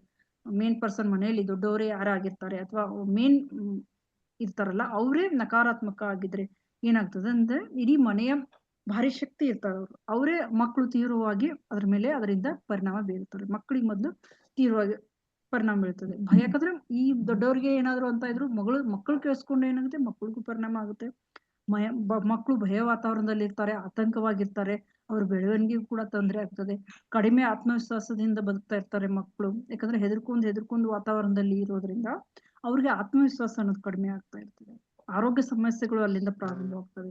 BP, ಡಯಾಬಿಟೀಸು, ತಲೆನೋವು, ಯಾಕಂದ್ರೆ ಸಂತೋಷನೇ ಇಲ್ಲದೆ ಇದ್ದಾಗ ಈ ತರ ಡಿಸೀಸ್ ಬರೋಕ್ಕೂ, ಅದು ಈ ವಿಪರೀತ ಆದ್ರೆ ಈ ತರ ಡಿಸೀಸ್ ಬರೋಕ್ಕೂ ಕೂಡ ಕಾರಣ ಇರ್ತದೆ. ಮಧುಮೇಹ, BP, ತಲೆನೋವು, ಜೀರ್ಣಕ್ರಿಯೆ ಇರೋದು, ಇದೆಲ್ಲ ಶುರು ಆಗುತ್ತೆ. ಸೊ ಇದೆಲ್ಲ ಯಾಕಾಗತ್ತೆ? ಯಾಕಂತಂದ್ರೆ, ಸೊ ಇಲ್ಲಿ ಬಂದ್ವಲ್ಲ, ಓಕೆ, ಇದೆಲ್ಲ ಯಾಕಾಗುತ್ತೆ ಅಂದ್ರೆ ಮನಸ್ಸು ದೇಹದ ಮೇಲೆ ಪರಿಣಾಮ ಬೀಳ್ತದೆ. ಯಾವಾಗಲೂ ನಾವು ಹೇಳ್ತಾ ಇರ್ತೀವಲ್ಲ, ಮೊದಲು ರೋಗ ಬರುವುದು ನಮ್ಮ ಮನಸ್ಸಿಗೆ, ದೇಹಕ್ಕಲ್ಲ. Okay, mind effects body. Okay, ಮನಸ್ಸಿಗೆ ಮೊದಲು ಮನಸ್ಸು ದೇಹದ ಮೇಲೆ ಪರಿಣಾಮ ಬೀಳ್ತದೆ. ಸೊ ವೈಜ್ಞಾನಿಕ ಸತ್ಯ ಅಂತಂದ್ರೆ, ವೈಜ್ಞಾನಿಕವಾಗಿ ಹೇಳ್ಬೇಕು ಅಂತಂದ್ರೆ, ಮನೆಯಲ್ಲಿ ನಿರಂತರ ಒತ್ತಡ ಇದ್ದಾಗ ಕಾರ್ಟಿಸೋಲ್ ಹೆಚ್ಚಾಗ್ತದೆ. ನಿಮ್ಮ ಇದರಲ್ಲಿ ದೇಹದಲ್ಲಿ ಕಾರ್ಟಿಸೋಲ್ ಒತ್ತಡದ ಹಾರ್ಮೋನ್ ಏನಾಗ್ತದೆ? ಸುಜಾತ ಅವರೇ ಸ್ವಲ್ಪ ಮ್ಯೂಟ್ ಮಾಡ್ಕೊಳ್ಳಿ ನಿಮ್ದು. ಸೊ ಮನೆಯಲ್ಲಿ ಏನಾಗ್ತದೆ, ನಿರಂತರ ಒತ್ತಡ ಇದ್ದಾಗ ಕಾರ್ಟಿಸೋಲ್ ಹೆಚ್ಚಾಗುತ್ತೆ. ಅದೊಂದು ದಟ್ ಈಸ್ ಸ್ಟ್ರೆಸ್ ಹಾರ್ಮೋನ್, ಅದು ಹೆಚ್ಚಾಗುತ್ತೆ. ಆಮೇಲೆ ರೋಗ ನಿರೋಧಕ ಶಕ್ತಿ ಕಡಿಮೆ ಆಗುತ್ತದೆ, ಬಾಡಿನಲ್ಲಿ ಇನ್ಫ್ಲಮೇಷನ್ ಹೆಚ್ಚಾಗ್ತದೆ ಕಾರ್ಟಿಸೋಲ್ ಹೆಚ್ಚಾಗೋದ್ರಿಂದ. ಈ ರೀತಿ ರೋಗಕ್ಕೆ ಇದು ಅನುವು ಮಾಡಿಕೊಳ್ತದೆ ಫ್ರೆಂಡ್ಸ್. ನಿಧಾನವಾಗಿ ರೋಗ ಅಲ್ಲಿಂದ ಪ್ರಾರಂಭವಾಗ್ತದೆ. ಇದೊಂದು ಸೈಲೆಂಟು, ಬಟ್ ಇದು ಕಂಟಿನ್ಯೂಸ್ ಈ ತರ ಇದ್ರೆ ವಯಸ್ಸಾದವ್ರ ಮೇಲೆ ಯಾಕೆ ರೋಗಗಳು ಹೆಚ್ಚಾಗ್ತಾ ಇರ್ತವೆ ಅಂದ್ರೆ, ಮನೆಯಲ್ಲಿ ವಾತಾವರಣ ಈ ತರ ಇರೋದ್ರಿಂದ. ಸೊ ನಿಧಾನವಾಗಿ ಏನಾಗ್ತದೆ ಫ್ರೆಂಡ್ಸ್, ರೋಗ ಪ್ರಾರಂಭವಾಗಿ ಶುರು ಆಗ್ತದೆ. ಸೊ ಇಲ್ಲಿ ಏನಂತಂದ್ರೆ, ನಾನು ಜಂಕ್ ಫುಡ್ ತಿನ್ನೋದಿಲ್ಲ, ಆದ್ರೆ ಅವರು ಪ್ರತಿದಿನ ಜಂಕ್ ಭಾವನೆಗಳನ್ನ ತಿಂತಾ ಇರ್ತಾರೆ. ಅರ್ಥ ಆಯ್ತಾ? ಜಂಕ್ ಫುಡ್, ಹೆಲ್ದಿ ಫುಡ್ ತಿಂತಾ ಇರ್ತಾರೆ, ಅದರ ಭಾವನೆಗಳು ಜಂಕ್ ಆಗಿರ್ತಾವಲ್ವ. ಅಲ್ಲಿ ಯಾವ್ದು ಹೆಲ್ದಿ ಕಮ್ಯುನಿಕೇಶನ್ ಇಲ್ಲದೆ ಇದ್ದಾಗ ಏನಾಗುತ್ತಂತಂದ್ರೆ, ಅದು ಕೂಡ ಆ ಜಂಕ್ ತಿನ್ನೋ ಹೆಂಗೆ ನಮ್ಮ ದೇಹದ ಮೇಲೆ ಎಫೆಕ್ಟ್ ಆಗುತ್ತಲ್ಲ, ನಮ್ಗೆ ಜಂಕ್ ಭಾವನೆಗಳು ಪ್ರತಿದಿನ ಆ ಕೆಟ್ಟ ಮಾತ್ ಕೆಟ್ಟದಿರ್ಲಿ ಏನೋ ಒಂದು ಚುಚ್ಚು ಮಾತುಗಳು, ಒಂದು ಸಮಾಧಾನ ಕೊಡದೆ ಸಂತೋಷ ಕೊಡದೆ ಇರೋ ಮಾತುಗಳೇನಿರ್ತವೆ, ಜಂಕ್ ಭಾವನೆಗಳ ನಮ್ಮನ್ನ ತಿಂತಾ ಇರ್ತವೆ. ಈ ರೀತಿ ಇದನ್ನ ನೀವು ಅರ್ಥ ಮಾಡ್ಕೊಳ್ಬೇಕು. So eating junk emotions, eating junk humour ಅಂದ್ರೆ ಸ್ವಲ್ಪ ಹಾಸ್ಯವಾಗಿ ನೀವು ಅದನ್ನ ಅರ್ಥ ಮಾಡ್ಕೋಬೇಕು, ತುಂಬಾ ಸೀರಿಯಸ್ ಆಗಿ ತಗೊಳ್ಳೋ ಅವಶ್ಯಕತೆ ಏನಿಲ್ಲ. ಓಕೆ, ನೆಕ್ಸ್ಟ್ ಕಮ್ ಸಾಮಾಜಿಕ ಆರೋಗ್ಯದಲ್ಲಿ ಅಭಿವ್ಯಕ್ತಿ ಕುಟುಂಬದ ಪ್ರಾಮುಖ್ಯತೆ. ಅಂದ್ರೆ ಇತ್ತೀಚಿನ ದಿನಗಳಲ್ಲಿ ನಾವು ಅನೇಕ ಜನರು ಹೆಂಗ್ ಭಾವಿಸ್ತಾರೆ ಅಂತಂದ್ರೆ, ಅವಿಭಕ್ತ ಕುಟುಂಬ ಒಂದು ಸಮಸ್ಯೆ. ತುಂಬಾ ಜನ ಇದ್ದಾಗ ಅವ್ರನ್ನೆಲ್ಲ ನೋಡ್ಕೋಬೇಕಾಗುತ್ತೆ, ನಮ್ಗೆ ಪ್ರೈವಸಿ ಇರಲ್ಲ, ಅಥವಾ ನಮ್ಗೆ ಕೆಲ್ಸಕ್ಕೆ ಹೋಗಕ್ಕಾಗಲ್ಲ, ನಮ್ಮ ಕೆಲ್ಸಗಳನ್ನ ನಾವು ಮಾಡ್ಕೊಳಕ್ಕಾಗಲ್ಲ ಅನ್ನೋದಕ್ಕೆ ಜಾಯಿಂಟ್ ಫ್ಯಾಮಿಲಿನ ಇವಾಗ ಯಾರು ಇಷ್ಟಪಡ್ತಾ ಇಲ್ಲ. ಆದ್ರೆ ವಾಸ್ತವವಾಗಿ ಅಭಿವ್ಯಕ್ತಿ ಕುಟುಂಬವು ಒಂದು ಆಶೀರ್ವಾದ. ಅಂದ್ರೆ you are blessed if you are staying in a joint family, really you are blessed ಅಂತಾನೆ ಹೇಳ್ಬೋದು. ಯಾಕಂದ್ರೆ ಕೆಲವೊಬ್ರು ಅದನ್ನ ಮಿಸ್ ಮಾಡ್ಕೊಳ್ತಾ ಇರ್ತಾರೆ ಫ್ರೆಂಡ್ಸ್. ಈಗ ಜಗಳ ಆಗೋದ್ರಿಂದ ಮಿಸ್ಅಂಡರ್ಸ್ಟ್ಯಾಂಡ್ ಬರೋದ್ರಿಂದ ನಮ್ಗೆ ಜಾಯಿಂಟ್ ಫ್ಯಾಮಿಲಿ ಬೇಡ ಅನ್ಸುತ್ತೆ. ಅದೇ ಹೆಲ್ದಿ ಫ್ಯಾಮಿಲಿ ಇದ್ದಾಗ ಎಲ್ರಿಗೂ ಒಬ್ರು ಸಪೋರ್ಟ್ ಮಾಡೋದಾಗ್ಲಿ, ಒಬ್ರು ಕೇರಿಂಗ್ ಮಾಡೋದು, ಒಬ್ರಿಗೆ ಲವ್ ಅಂಡ್ ಅಫೆಕ್ಷನ್ ಇದ್ರೆ ಜಾಯಿಂಟ್ ಫ್ಯಾಮಿಲಿನ ಎಲ್ಲರೂ ಇಷ್ಟಪಡ್ತಾರೆ ಅಲ್ವಾ. ದಯವಿಟ್ಟು ಸೌಂಡ್ ಮಾಡ್ಬೇಡ. ಸೊ ಅವಿಭಕ್ತ ಕುಟುಂಬ ಒಂದು ಸಮಸ್ಯೆ, ಆದ್ರೆ ವಾಸ್ತವವಾಗಿ ಏನ್ ಹೇಳಿ, ಅವಿಭಕ್ತಿ ಕುಟುಂಬ ಒಂದು ಆಶೀರ್ವಾದ ಇದ್ದಂಗೆನೆ. It's a blessing for you my dear friends. So ನಿನ್ಗ ಒಂದ್ ನಿಮಿಷ ಇರು, ನಾ ಇಲ್ಲಿ ಹೇಳೋದು ನಿನ್ಗೆ ಅರ್ಥ ಆಗ್ತಿಲ್ಲ. ಓಕೆ, ಇಲ್ಲಿ ಬಂದ್ವಿ. ಸೊ ಅವಿಭಕ್ತ ಕುಟುಂಬದ ಪ್ರಯೋಜನಗಳು ಏನು ಅಂತಂದ್ರೆ, ಅಲ್ಲಿ ನಮ್ಗೆ ಭಾವನಾತ್ಮಕವಾದ ಬೆಂಬಲ ಸಿಗುತ್ತೆ. ನೀವು ಎಂದಿಗೂ ಒಂಟಿ ಭಾವನೆ ಇರೋದಿಲ್ಲ ಫ್ರೆಂಡ್ಸ್. ನಿಮ್ಗೆ ಒಂಟಿಯಾಗಿರಲ್ಲ, ಅಲ್ಲಿ ಹಂಚಿಕೆ ಜವಾಬ್ದಾರಿ ಇರ್ತವೆ, ಅಂದ್ರೆ ಶೇರಿಂಗ್ ಇರುತ್ತೆ, ಶೇರಿಂಗ್ ಓನ್ಲಿ ಕೇರಿಂಗ್. ಆಮೇಲೆ ಕಡಿಮೆ ಹೊರೆ ಇರುತ್ತೆ ಹಂಗ್ ನೋಡಿದ್ರೆ. ಸಾಂಸ್ಕೃತಿಕ ಮೌಲ್ಯಗಳು, ಮಕ್ಕಳು ಗೌರವದಿಂದ ಇರ್ತಾರೆ, ಅಂದ್ರೆ ಮಕ್ಕಳು ಕಲಿತಾರೆ ಗೌರವ ಕೊಡೋದನ್ನ, ಸಂಪ್ರದಾಯಗಳನ್ನ ಕಲಿತಾರೆ. ಭದ್ರತೆ ಮತ್ತು ಸೇರುವಿಕೆ ಇರುತ್ತದೆ. ಬಲವಾದ ಸಾಮಾಜಿಕ ಆರೋಗ್ಯ, ಅವರು ಮೆಂಟಲಿ ಕೂಡ ಸ್ಟ್ರಾಂಗ್ ಇರ್ತಾರೆ ಅವಾಗ. ಆದ್ರೆ ಅವಿಭಕ್ತ ಕುಟುಂಬ ಒತ್ತಡಕ್ಕೆ ಒಳಗಾಗ್ತದೆ. ಆವಾಗ ಏನಾಗುತ್ತೆ, ಅಹಂ ಹೆಚ್ಚಾಗ್ತದೆ. ಅವರು ಒತ್ತಡಕ್ಕೆ ಒಳಗಾದಾಗ ಏನಾಗುತ್ತದೆ, ಅಲ್ಲಿ ಅಹಂ ಹೆಚ್ಚಾಗುತ್ತದೆ, ಹೋಲಿಕೆ ಪ್ರಾರಂಭ ಆಗ್ತದೆ, ಸಂವಹನ ಮುರಿದು ಹೋಗ್ತದೆ. ಸತ್ಯ ಏನಂತಂದ್ರೆ, ಸಮಸ್ಯೆ ಅವಿಭಕ್ತ ಕುಟುಂಬದಲ್ಲ. ಆಕ್ಚುಲಿ ಹೇಳ್ಬೇಕು ಅಂದ್ರೆ ಸಮಸ್ಯೆ ಎದುರು ಹೇಳಿ ಸಂವಹನದ ಅಂತರ. ಓಕೆ, ನಾವು ಇವತ್ತು ಸಂವಹನದ ಬಗ್ಗೆನೇ ಮಾತಾಡ್ತಾ ಇದ್ದೀವಿ. ಸಂವಹನ in the sense communication. We are talking about communication only. Comparison ಈಗ ಇವೆಲ್ಲ ಸ್ಟಾರ್ಟ್ ಆಗುತ್ತೆ, ಕಮ್ಯುನಿಕೇಶನ್ ಗ್ಯಾಪ್ ಆಗುತ್ತೆ. ಸೊ ದ ಪ್ರಾಬ್ಲಮ್, ಟ್ರೂತ್ ಏನ್ ಹೇಳಿ ಇಲ್ಲಿ, ಪ್ರಾಬ್ಲಮ್ ಇಸ್ ಕಮ್ಯುನಿಕೇಶನ್. ಸಮಸ್ಯೆ ಕುಟುಂಬದಲ್ಲ, ಸಮಸ್ಯೆ ಇರೋದು ಸಂವಹನದ ಕೊರತೆ, ಸಂವಹನದ ಅಂತರ. ಸೊ 4ನೇ ವಿಭಾಗದಲ್ಲಿ ನಾವೇನ್ ಕಲ್ಕೊಳ್ತಾ ಇದೀವಿ ಅಂದ್ರೆ, ಕುಟುಂಬದಲ್ಲಿ ಸಂವಹನದ ಶಕ್ತಿ. ಸಂವಹನ ಕೇವಲ ಮಾತನಾಡುವುದಲ್ಲ ಫ್ರೆಂಡ್ಸ್. ನಮ್ದು ಮಾತು ಚೆನ್ನಾಗಿರ್ಬೇಕು ಅಂತ ಅದು ಮಾತ್ರ ಅಲ್ಲ, ನೀವು ಹೇಗೆ ಮಾತನಾಡುತ್ತೀರಿ, ಸೇಮ್ ಭಾವನೆಗಳು, ಸೇಮ್ ವರ್ಡ್ಸ್, ಬಟ್ ನೀವು ಅದನ್ನ ಎಕ್ಸ್ಪ್ರೆಸ್ ಮಾಡೋ ರೀತಿ ಏನಿರುತ್ತಲ್ಲ, ತುಂಬಾ ಡಿಫ್ರೆಂಟ್ ಆಗಿರುತ್ತೆ. ನೀವು ಹೇಗೆ ಮಾತನಾಡ್ತೀರಿ, ನೀವು ಹೇಗೆ ಮಾತನಾಡುತ್ತೀರಿ, ನೀವು ಏನ್ ಮಾತನಾಡ್ತೀರಿ, ಮತ್ತು ನೀವು ಮಾತನಾಡುವಾಗ ಮತ್ತು ನೀವು ಹೇಗೆ ಅದನ್ನ ಕೇಳಿಸ್ಕೊಂತೀರಾ, ಅದು ಕೂಡ ತುಂಬಾ ಇಂಪಾರ್ಟೆಂಟ್ ಆಗಿರುತ್ತೆ. ಸೊ ಆರೋಗ್ಯಕರ ಸಂವಹನದ 5 ಪಿಲ್ಲರ್ಸ್ ಇದಾವೆ. How you speak, what, when and how you listen also. ಈ ಸಂವಹನದಲ್ಲಿ ಬರ್ತಾರೆ. ಮೊದಲನೇ ಪಿಲ್ಲರ್ ಲಿಸನ್ ಟು ಅಂಡರ್ಸ್ಟ್ಯಾಂಡ್. ನೀವು ಕೇಳಿಸ್ಕೋಬೇಕು, ಎದಕ್ ಹೇಳಿ, ಅಂಡರ್ಸ್ಟ್ಯಾಂಡ್ ಮಾಡ್ಕೋಬೇಕು. ಬಟ್ ಸಾಕಷ್ಟು ಜನ ಏನ್ ಮಾಡ್ತಾರೆ, ರಿಪ್ಲೈ ಮಾಡಕ್ಕೆ ಕೇಳಿಸ್ಕೊಂತಾರೆ. ಯೂಸ್ ಯಾವಾಗ ಮುಗಿಯುತ್ತೆ ಮಾತಾಡೋದು, ನಾನ್ ನಂದನ್ನ ಹೇಳ್ಬೇಕು, ಬಟ್ ಅವ್ರು ಏನ್ ಹೇಳ್ತಾ ಇದ್ದಾರೆ ಅದನ್ನ ಕೇಳಿಸ್ಕೊಳ್ಳೋದು ಅವ್ರಿಗೆ ಇಷ್ಟ ಇರಲ್ಲ. ಇವ್ರಿಗೆ ತಮ್ಮದೇ ಹೇಳ್ಬೇಕು, ಅವ್ರಿಗೆ ಹೇಳೋದು, ಇನ್ನೊಬ್ರು ಹೇಳೋದು. And listening also skill my dear friends. Listening also ಒಂದು ಸ್ಕಿಲ್ ಇದ್ದಂಗೆ. ಅದು ಕೆಲವರಿಗೆ ಆ ಸ್ಕಿಲ್ ಇರಲ್ಲ. ಆರೋಗ್ಯಕರ ಸಂಬಂಧ ಮೊದಲನೇ ಕಂಬ ಅಂತಂದ್ರೆ ಏನ್ ಹೇಳಿ, ಲಿಸನ್ ಟು ಅಂಡರ್ಸ್ಟ್ಯಾಂಡ್. ಅರ್ಥ ಮಾಡಿಕೊಳ್ಳಲು ಆಲಿಸಿ, ಪ್ರತ್ಯುತ್ತರಿಸಲು ಅಲ್ಲ. ನೀವು ಅಂದ್ರೆ ರಿಪ್ಲೈ ಮಾಡಕ್ಕೆ ನೀವು ಇದ್ ಮಾಡ್ಬೇಡಿ. ಹೆಚ್ಚಿನ ಜನ ಏನ್ ಹೇಳ್ತಾರೆ, ಈ ವ್ಯಕ್ತಿ ಯಾವಾಗ ನಿಲ್ತಾನೆ ಅದರಿಂದ ನಾನ್ ಮಾತಾಡಬಲ್ಲೆ ಅಂತ ಹೇಳ್ತಾರೆ. ಬದಲಾಗಿ ತಾಳ್ಮೆಯಿಂದ ಆಲಿಸಿ, ಅವಾಗ ಅದ ಅಂಡರ್ಸ್ಟ್ಯಾಂಡ್ ಮಾಡ್ಕೊಳ್ಳೋದ್ರಿಂದ ನಿಮ್ಮ ವರ್ಡ್ಸ್ ಚೇಂಜು ಆಗ್ಬೋದಲ್ವಾ. ಅದವರು ಏನ್ ಹೇಳ್ತಾರೆ ಅದನ್ನ ಕೇಳ್ಕೊಂಡ್ರೆ ನಿಮ್ ಕಮ್ಯುನಿಕೇಶನ್ ಚೇಂಜ್ ಆಗ್ಬೋದು, ನಿಮ್ಮ ರಿಲೇಶನ್ಶಿಪ್ ಕೂಡ ಇದಾಗ್ಬೋದು. ಬಟ್ ನೀವು ಅಂಡರ್ಸ್ಟ್ಯಾಂಡ್ ಮಾಡ್ಕೋಕ್ಕಿಂತ ಇವ್ರು ಯಾವಾಗ ಮುಗಿಸ್ತಾರೆ ನಂದು ಯಾವಾಗ ಹೇಳೋಣ ಅಂತ ನೀವು ಯೋಚನೆ ಮಾಡ್ತಾ ಇದ್ರಿ, ಏನಾಗುತ್ತೆ ಅಲ್ಲಿ ಸಂವಹನ ಸರಿಯಾಗಿ ಕಮ್ಯುನಿಕೇಶನ್ ಸರಿಯಾಗದೇ ಇರೋದಕ್ಕೆ ಅದು ಇನ್ನೂ ಎಲ್ಲೆಲ್ಲಿಗೋ ಹೋಗೋ ಚಾನ್ಸಸ್ ಇರುತ್ತೆ. ಸೊ ಯಾವಾಗ ನಿಲ್ದಾನೆ ಅವಾಗ ನಾನು ಮಾತಾಡಬಲ್ಲೆ ಅಂತ ನೀವು ಕಾಯ್ತಾರೆ, ಬದಲಾಗಿ ನೀವು ತಾಳ್ಮೆಯಿಂದ ಆಲಿಸಿ. ಓಕೆ, ಇನ್ನು ಎರಡನೇ ಪಿಲ್ಲರ್ ಏನ್ ಹೇಳಿ, ಸೆಕೆಂಡ್ ಪಿಲ್ಲರ್ ಈಸ್ ಸ್ವರವು ಪದಗಳಿಂದ ಹೆಚ್ಚು ಮುಖ್ಯವಾಗಿದೆ. ಅಂದ್ರೆ ಟೋನ್ ಮ್ಯಾಟರ್ಸ್ ಅಲಾಟ್. ಟೋನ್ ಅಂದ್ರೆ ಸ್ವರ. ನಿಮ್ಮ ಸ್ವರ ಹೇಗಿದೆ, ತಾಳ್ಮೆ, ಸುಂದರವಾಗಿ, ಸೌಮ್ಯವಾಗಿದೆಯಾ, ಜೋರಾಗಿ, ಇನ್ನೊಬ್ರಿಗೆ ಕೋಪ ಬರುತ್ತೆ ಅದೇ ವರ್ಡು, ಬಟ್ ಮಾತಾಡೋ ಟೋನು ಹೇಗಿದೆ, ಅದನ್ನ ಡಿಫ್ರೆಂಟ್. ಆಮೇಲೆ ಸ್ವರ ಹೇಗಿದೆ, ಪದಗಳಿಂದ ಹೆಚ್ಚು ಇದು ಮುಖ್ಯವಾಗಿದೆ. ಏನ್ ಮಾತಾಡ್ತಿದ್ದೀರಾ ನೀವು, ನೀವು ಏನು ಮಾಡುತ್ತಿದ್ದೀರಿ ಅಂತ, ಇದು ಕೋಪದಿಂದನೂ ಇದನ್ನ ಕೇಳ್ಬೋದು. ನೀವು ಏನ್ ಮಾಡ್ತಾ ಇದ್ದೀರಾ ಅಂತ ಇನ್ನ ಸೌಮ್ಯವಾಗಿ ಅಥವಾ ಇನ್ನ ನಗ್ನಗ್ತಾನು ಕೇಳ್ಬೋದು ಅಲ್ವಾ. ಸೊ ಅರ್ಥ ಏನಿದೆ ಅದು ಸಂಪೂರ್ಣವಾಗಿ ಬದಲಾಗ್ತದೆ. ಓಕೆ, ಟೋನ್ ಈಸ್ ಇದು ಒಂದೇ ವರ್ಡ್ ಅಂತ ಹೇಳ್ತಾ ಇಲ್ಲ ಫ್ರೆಂಡ್ಸ್. ಯಾವುದೇ ನೀವು ಮಾತಾಡಕ್ ಬಯಸ್ತೀರಾ, ಆ ಟೋನ್ ಈಸ್ ವೆರಿ ಇಂಪಾರ್ಟೆಂಟ್. ನೀವು ಯಾವ ರೀತಿ ಇದ್ರೆ ನಿಮ್ದು ಕೆಲಸ ಆಗೋದಿದ್ರು ಮಾತ್ರ, ಅಂದ್ರೆ ನಿಮಗೆ ಬೆನಿಫಿಟ್ ಆಗೋದಿರ್ಲಿ, ಅವ್ರಿಗೆ ಬೆನಿಫಿಟ್ ಆಗೋದಿರ್ಲಿ, ಟೋನ್ ಮಾತ್ರ ಒಂದೇ ಇರಬೇಕು. ನಮ್ಮ ಕೆಲಸ ಆಗುವಾಗ ಮಾತ್ರ ಸೌಮ್ಯವಾಗಿ ಮಾತಾಡೋದು, ಬೇರೆಯವ್ರ ಕೆಲಸ ನಾವು ಮಾಡ್ಕೊಡುವಾಗ ಒಂಥರ ಮಾತಾಡೋದು, ಈ ತರ ಇರ್ಬೋದು. ಟೋನು ಯಾವಾಗಲೂ ಒಂದೇ ಟೈಪ್ ಚೆನ್ನಾಗಿ ಇರ್ಬೇಕು ಕೇಳೋಕ್ಕೆ. ಸೊ ಅದು ಸಂಪೂರ್ಣವಾಗಿ ಅದು ಅರ್ಥ ಏನಾಗುತ್ತೆ ಬದಲಾಯಿಸ್ತದೆ. ಅದು ಟೋನ್ ಇಸ್ ಡಿಫ್ರೆಂಟ್ ಆಗಿದೆ. ಸೊ ಇನ್ನು ಮೂರನೇ ಪಿಲ್ಲರ್ ಏನ್ ಹೇಳಿ, ದೂಷಣೆಯನ್ನ ತಪ್ಪಿಸಿ, ಭಾಷೆ ಬದಲಿಗೆ. ಅಂದ್ರೆ use I feel not blame. ಅಂದ್ರೆ ನೀವು ಡೈರೆಕ್ಟ್ ಅವರಿಗೆ ಬ್ಲೇಮ್ ಮಾಡೋಕ್ಕಿಂತ ನನ್ಗೆ ಈ ತರ ಅನ್ನಿಸ್ತಾ ಇದೆ ಅಂತ ನಿಮ್ಮ ಒಂದು ಅನಿಸಿಕೆನ ಅವ್ರ ಮುಂದೆ ಹೇಳ್ಕೊಳ್ಳಿ, ಬ್ಲೇಮ್ ಮಾಡೋಕ್ಕಿಂತ. ಅರ್ಥ ಆಯ್ತಾ? ಅಂದ್ರೆ ನೀವು ಯಾವಾಗಲೂ ಇದನ್ನೇ ಮಾಡುತ್ತೀರಿ ಅಂತ ಹೇಳ್ತೀರಿ, ನೀವು ಯಾವಾಗ್ಲೂ ಇದನ್ನೇ ಮಾಡ್ತಾ ಇರ್ತೀರ ನೀವು, ಅಥವಾ ಈ ತರ ನಾವು ಜನರಲ್ ಆಗಿ ಮಾತಾಡ್ತೀವಿ. ಆದ್ರೆ ನೀವು ಈ ತರ ಹೇಳಿದ್ರೆ, ನೀವು ಸಂಭವಿಸಿದಾಗ ನನ್ಗೆ ಇದು ಈ ತರ ನೀವು ನನ್ಗೆ ಮಾತಾಡಿದ್ರೆ, ಅಥವಾ ಈ ತರ ನೀವು ನನ್ಗಂದ್ರೆ ನನ್ಗೆ ನೋವು ಆಗ್ತಾ ಇದೆ ಅಂತ ಈ ತರ ವರ್ಡ್ ಯೂಸ್ ಮಾಡಿ. ನನ್ಗೆ ಅವ್ರಿಂದ ನಿಮ್ಗೆ ಏನಾದ್ರು ನೋವಾದ್ರೆ, ನನ್ಗೆ ಐ ಆಮ್ ಹರ್ಟಿಂಗ್, ನನ್ಗೆ ಹರ್ಟ್ ಆಯ್ತು, ನನ್ಗೆ ನೋವು ಆಗ್ತಾ ಇದೆ, ಈ ತರ ಮಾತಾಡ್ಬೇಡಿ ಅಂತ ನೀವು ಆ ಟೋನ್ ಅಲ್ಲಿ ಹೇಳಿ ಅವ್ರಿಗೆ. ಬ್ಲೇಮ್ ಮಾಡೋದಲ್ಲ, ನೀನ್ ಯಾಕೆ ನನ್ಗೆ ಈ ತರ ಮಾತಾಡಿದೆ, ಈ ತರ ಆದ್ರೆ ಅವ್ರಿಗೆ ಇನ್ನೂ ಸಿಟ್ಟು ಬರುತ್ತೆ, ಅವ್ರಿಗೆ ಆ ಎದುರುಗಡೆ ವ್ಯಕ್ತಿಯವರಿಗೆ. ಬಟ್ ನೀವು ಅದನ್ನ ನಿಮ್ಗೆ ಹೆಂಗ್ ಅನ್ನಿಸ್ತಾ ಇದೀನ ಆ ಫೀಲಿಂಗ್ಸ್ ನ ಎಕ್ಸ್ಪ್ರೆಸ್ ಮಾಡಿದ್ರೆ ಏನಾಗುತ್ತೆ, ಆ ಎದುರುಗಡೆ ಮನುಷ್ಯನ ಫೀಲಿಂಗ್ ಕೂಡ ಚೇಂಜ್ ಆಗುತ್ತೆ ಫ್ರೆಂಡ್ಸ್. ಇದು ಏನಾಗುತ್ತೆ, ಸಂಭವಿಸಿದಾಗ ನನಗೆ ನೋವಾಗುತ್ತದೆ ಅಂತ ಹೇಳಿ. ಇಂಟರ್ನೆಟ್ ಕನೆಕ್ಷನ್ ಹೋಯ್ತು, ಒಂದ್ ನಿಮಿಷ. ಓಕೆ, ಸೊ ವ್ಯತ್ಯಾಸಗಳನ್ನ ನೀವು ನೋಡಿ, ಗಮನಿಸಿ. It's very important.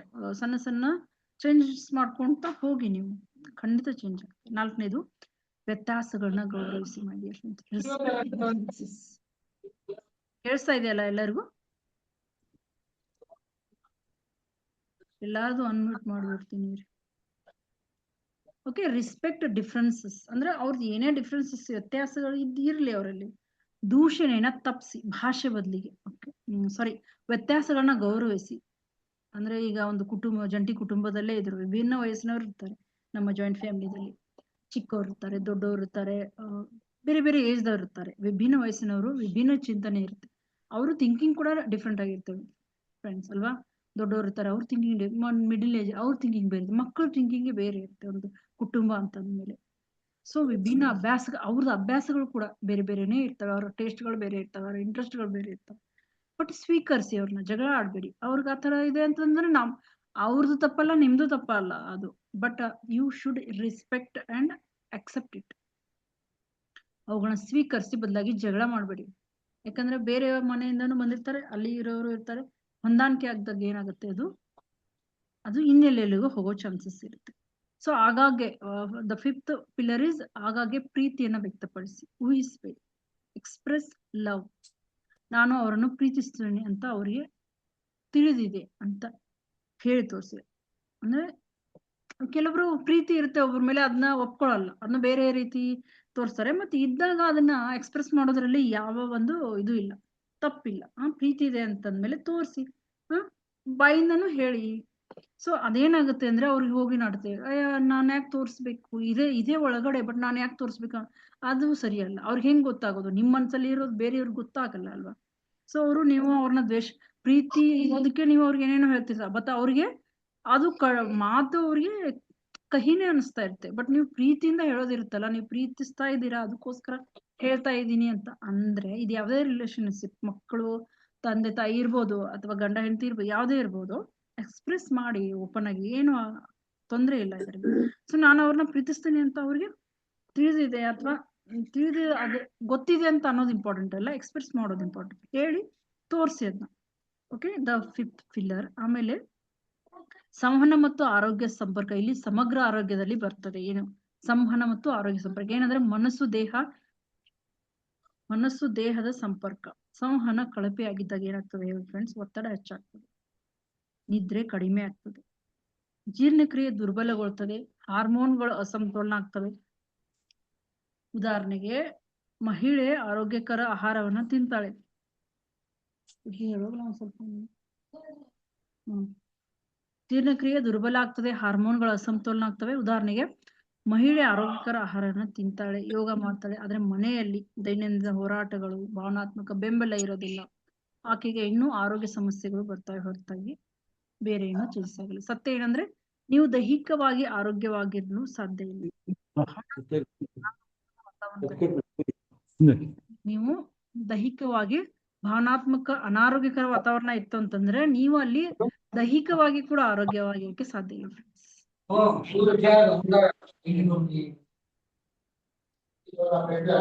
ಶ್ರೀನಿವಾಸ್ ಅಂತ ಅನ್ನೋರು ಮ್ಯೂಟೇ ಮಾಡ್ಕೊಳ್ತಾ ಇಲ್ಲ. ಒಂದ್ ನಿಮಿಷ.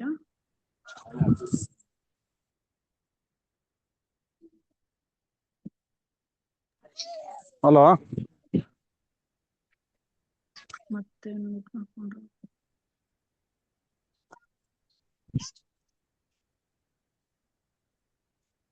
ಸರ್ ಒಂದ್ ಸ್ವಲ್ಪ ಮ್ಯೂಟ್ ಮಾಡ್ಕೊಂಡ್ಬಿಡಿ, ಮಾತಾಡ್ಬೇಡಿ. ಆಮೇಲೆ ನಾನು ಕ್ವಶನ್ ಅಂಡ್ ಆನ್ಸರ್ಗೆ ಇದ್ ಮಾಡ್ತೀನಲ್ಲ, ಅವಾಗ ನಿಮ್ ಪ್ರಶ್ನೆ ಕೇಳಿ. ಓಕೆ, ಇನ್ನು 6ನೇ ಭಾಗದಲ್ಲಿ ಈಗ ಹೇಳಿದ್ರೆ, ದೈಹಿಕವಾಗಿ ನೀವು ಭಾವನಾತ್ಮಕವಾಗಿ ಅನಾರೋಗ್ಯಕರ ವಾತಾವರಣದಲ್ಲಿದ್ರೆ ನೀವು ದೈಹಿಕವಾಗಿ ಕೂಡ ಆರೋಗ್ಯವಾಗಿ ಇರಕ್ಕೆ ಸಾಧ್ಯ ಇಲ್ಲ. ಸೊ ಈಗ ಅದನ್ನ ನಾವು ಪ್ರಾಯೋಗಿಕವಾಗಿ ಹೇಗೆ ಆರೋಗ್ಯಕರ ಕುಟುಂಬ ಸಂವಹನಕ್ಕಾಗಿ ನೀವು ಪ್ರಾಯೋಗಿಕರ ಕೆಲವು ಸಲಹೆಗಳನ್ನ ಹೇಳ್ತೀನಿ. ಹೇಗೆ ನೀವು ಮಾಡ್ಬೇಕು ಅಂತಂದ್ರೆ, ದೈನಂದಿನ ಕುಟುಂಬ ಸಂಪರ್ಕದ ಸಮಯ ಅಂದ್ರೆ 15ರಿಂದ 20 ನಿಮಿಷಗಳು ಎಲ್ಲರೂ ಒಟ್ಟಿಗೆ ಕುಳಿತುಕೊಳ್ಳೋದು, ಮೊಬೈಲ್ ಇಲ್ಲದೆ ಮುಕ್ತವಾಗಿ ಮಾತನಾಡೋದು, ಒಬ್ರಿಗೊಬ್ರು ಮಾತನಾಡೋದು, ಅವ್ರ ಬಗ್ಗೆ ನೀವು ಕೇಳೋದು, ನಿಮ್ ಬಗ್ಗೆ ಅವ್ರು ಕೇಳೋದು. Communication important. ಯಾವುದೇ ಜಜ್ಮೆಂಟ್ ಬೇಡ, ಯಾರಿಗೂ ತೀರ್ಪು ಕೊಡಬೇಡಿ, ಯಾವುದೇ ಜಡ್ಜ್ ಮಾಡಬೇಡಿ, ಅವ್ರಿಗೆ ತೀರ್ಮಾನ ಯಾವುದು ಮಾಡಬೇಡಿ. ಜಸ್ಟ್ ಜನರಲ್ ಕಮ್ಯುನಿಕೇಶನ್ ಅಷ್ಟೇ.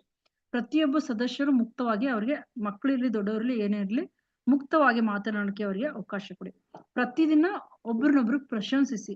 ಅವರು ಒಳ್ಳೆ ಕೆಲಸ ಮಾಡ್ಲಿ, ಏನಾದ್ರು ಒಳ್ಳೆ ಕೆಲಸ ಮಾಡಿದಾಗ ಅವ್ರನ್ನ ಶ್ಲಾಘಿಸಿ, ಪ್ರಶಂಸಿಸಿ, ಧನ್ಯವಾದ ಹೇಳಿ, ನೀವು ಚೆನ್ನಾಗಿ ಮಾಡ್ತಾ ಇದ್ದೀರಿ ಅಂತ ಅವ್ರಿಗೆ ಇನ್ನು ಮೋಟಿವೇಟ್ ಮಾಡಿ.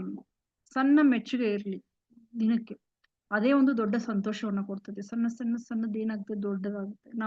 ನಂಗೆ ಹಿಂಗ್ ಮಾಡ್ತಾ ಇದ್ದೆ, ನಮ್ಮ ಮನೇಲಿ ತುಂಬಾ ಸಪೋರ್ಟ್ ಇತ್ತು, ಅದಕ್ಕೆ ನಾನು ಈ ತರ ಆದೆ ಅಂತ ನಾಳೆ ಅವರು ಹೇಳ್ತಾರೆ.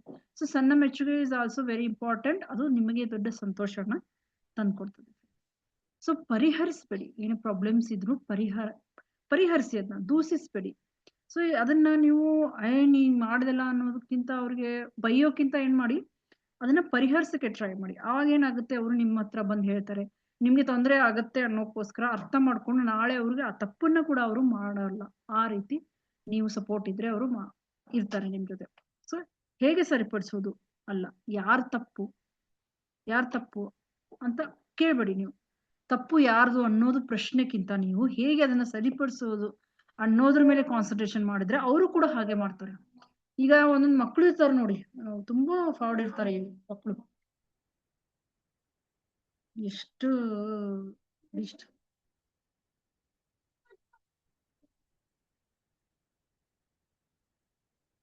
ಸೊ ಭಾವನಾತ್ಮಕ ಡಿಟಾಕ್ಸ್ ಯಾರು ತಪ್ಪು ಅನ್ನೋದಕ್ಕಿಂತ ನೀವು ಆ ಪ್ರಾಬ್ಲಮ್ನ ಹೇಗೆ ಸರಿಪಡಿಸ್ಬೋದು ಅನ್ನೋದ್ರ ಮೇಲೆ ನೀವು ಅದನ್ನ ಗಮನ ಹರಿಸಿ. ಓಕೆ, ಸೊ ಭಾವನಾತ್ಮಕ ಡಿಟಾಕ್ಸ್ ದೇಹದ ಡಿಟಾಕ್ಸ್ ನಂತೆಯೇ ಇದು ಭಾವನಾತ್ಮಕ ಡಿಟಾಕ್ಸ್ ಕೂಡ ಇಂಪಾರ್ಟೆಂಟ್.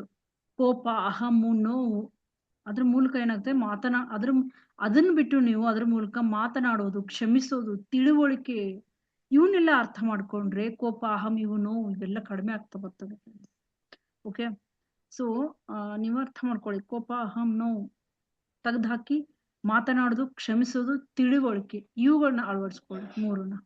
ಇನ್ನು ಭಾಗ 7ರಲ್ಲಿ ನಿಜ ಜೀವನದ ತಮಾಷೆಯ ಸತ್ಯಗಳು, ಅದನ್ನ ಹರಡುಗೊಳಿಸೋಣ. ಅಂದರ್ ಸೆನ್ಸ್ ಇದೇನೋ ಸಣ್ಣ ಸಮಸ್ಯೆಗಳೇ ಇರ್ತವೆ, ಆದ್ರೆ ಅವು ದೊಡ್ಡ ಎಲ್ಲವೋ ಹೋಗ್ಬಿಡ್ತವೆ. ಹಲವು ಮನೆಗಳಲ್ಲಿ ಹೆಂಡತಿ, ನೀವು ನನ್ನ ಮಾತನ್ನು ಎಂದಿಗೂ ಕೇಳೋದಿಲ್ಲ ಅಂತ ಹೇಳ್ತಾರೆ. ಗಂಡ, ಏನು ಅಂತ ಕೇಳ್ತಾರೆ.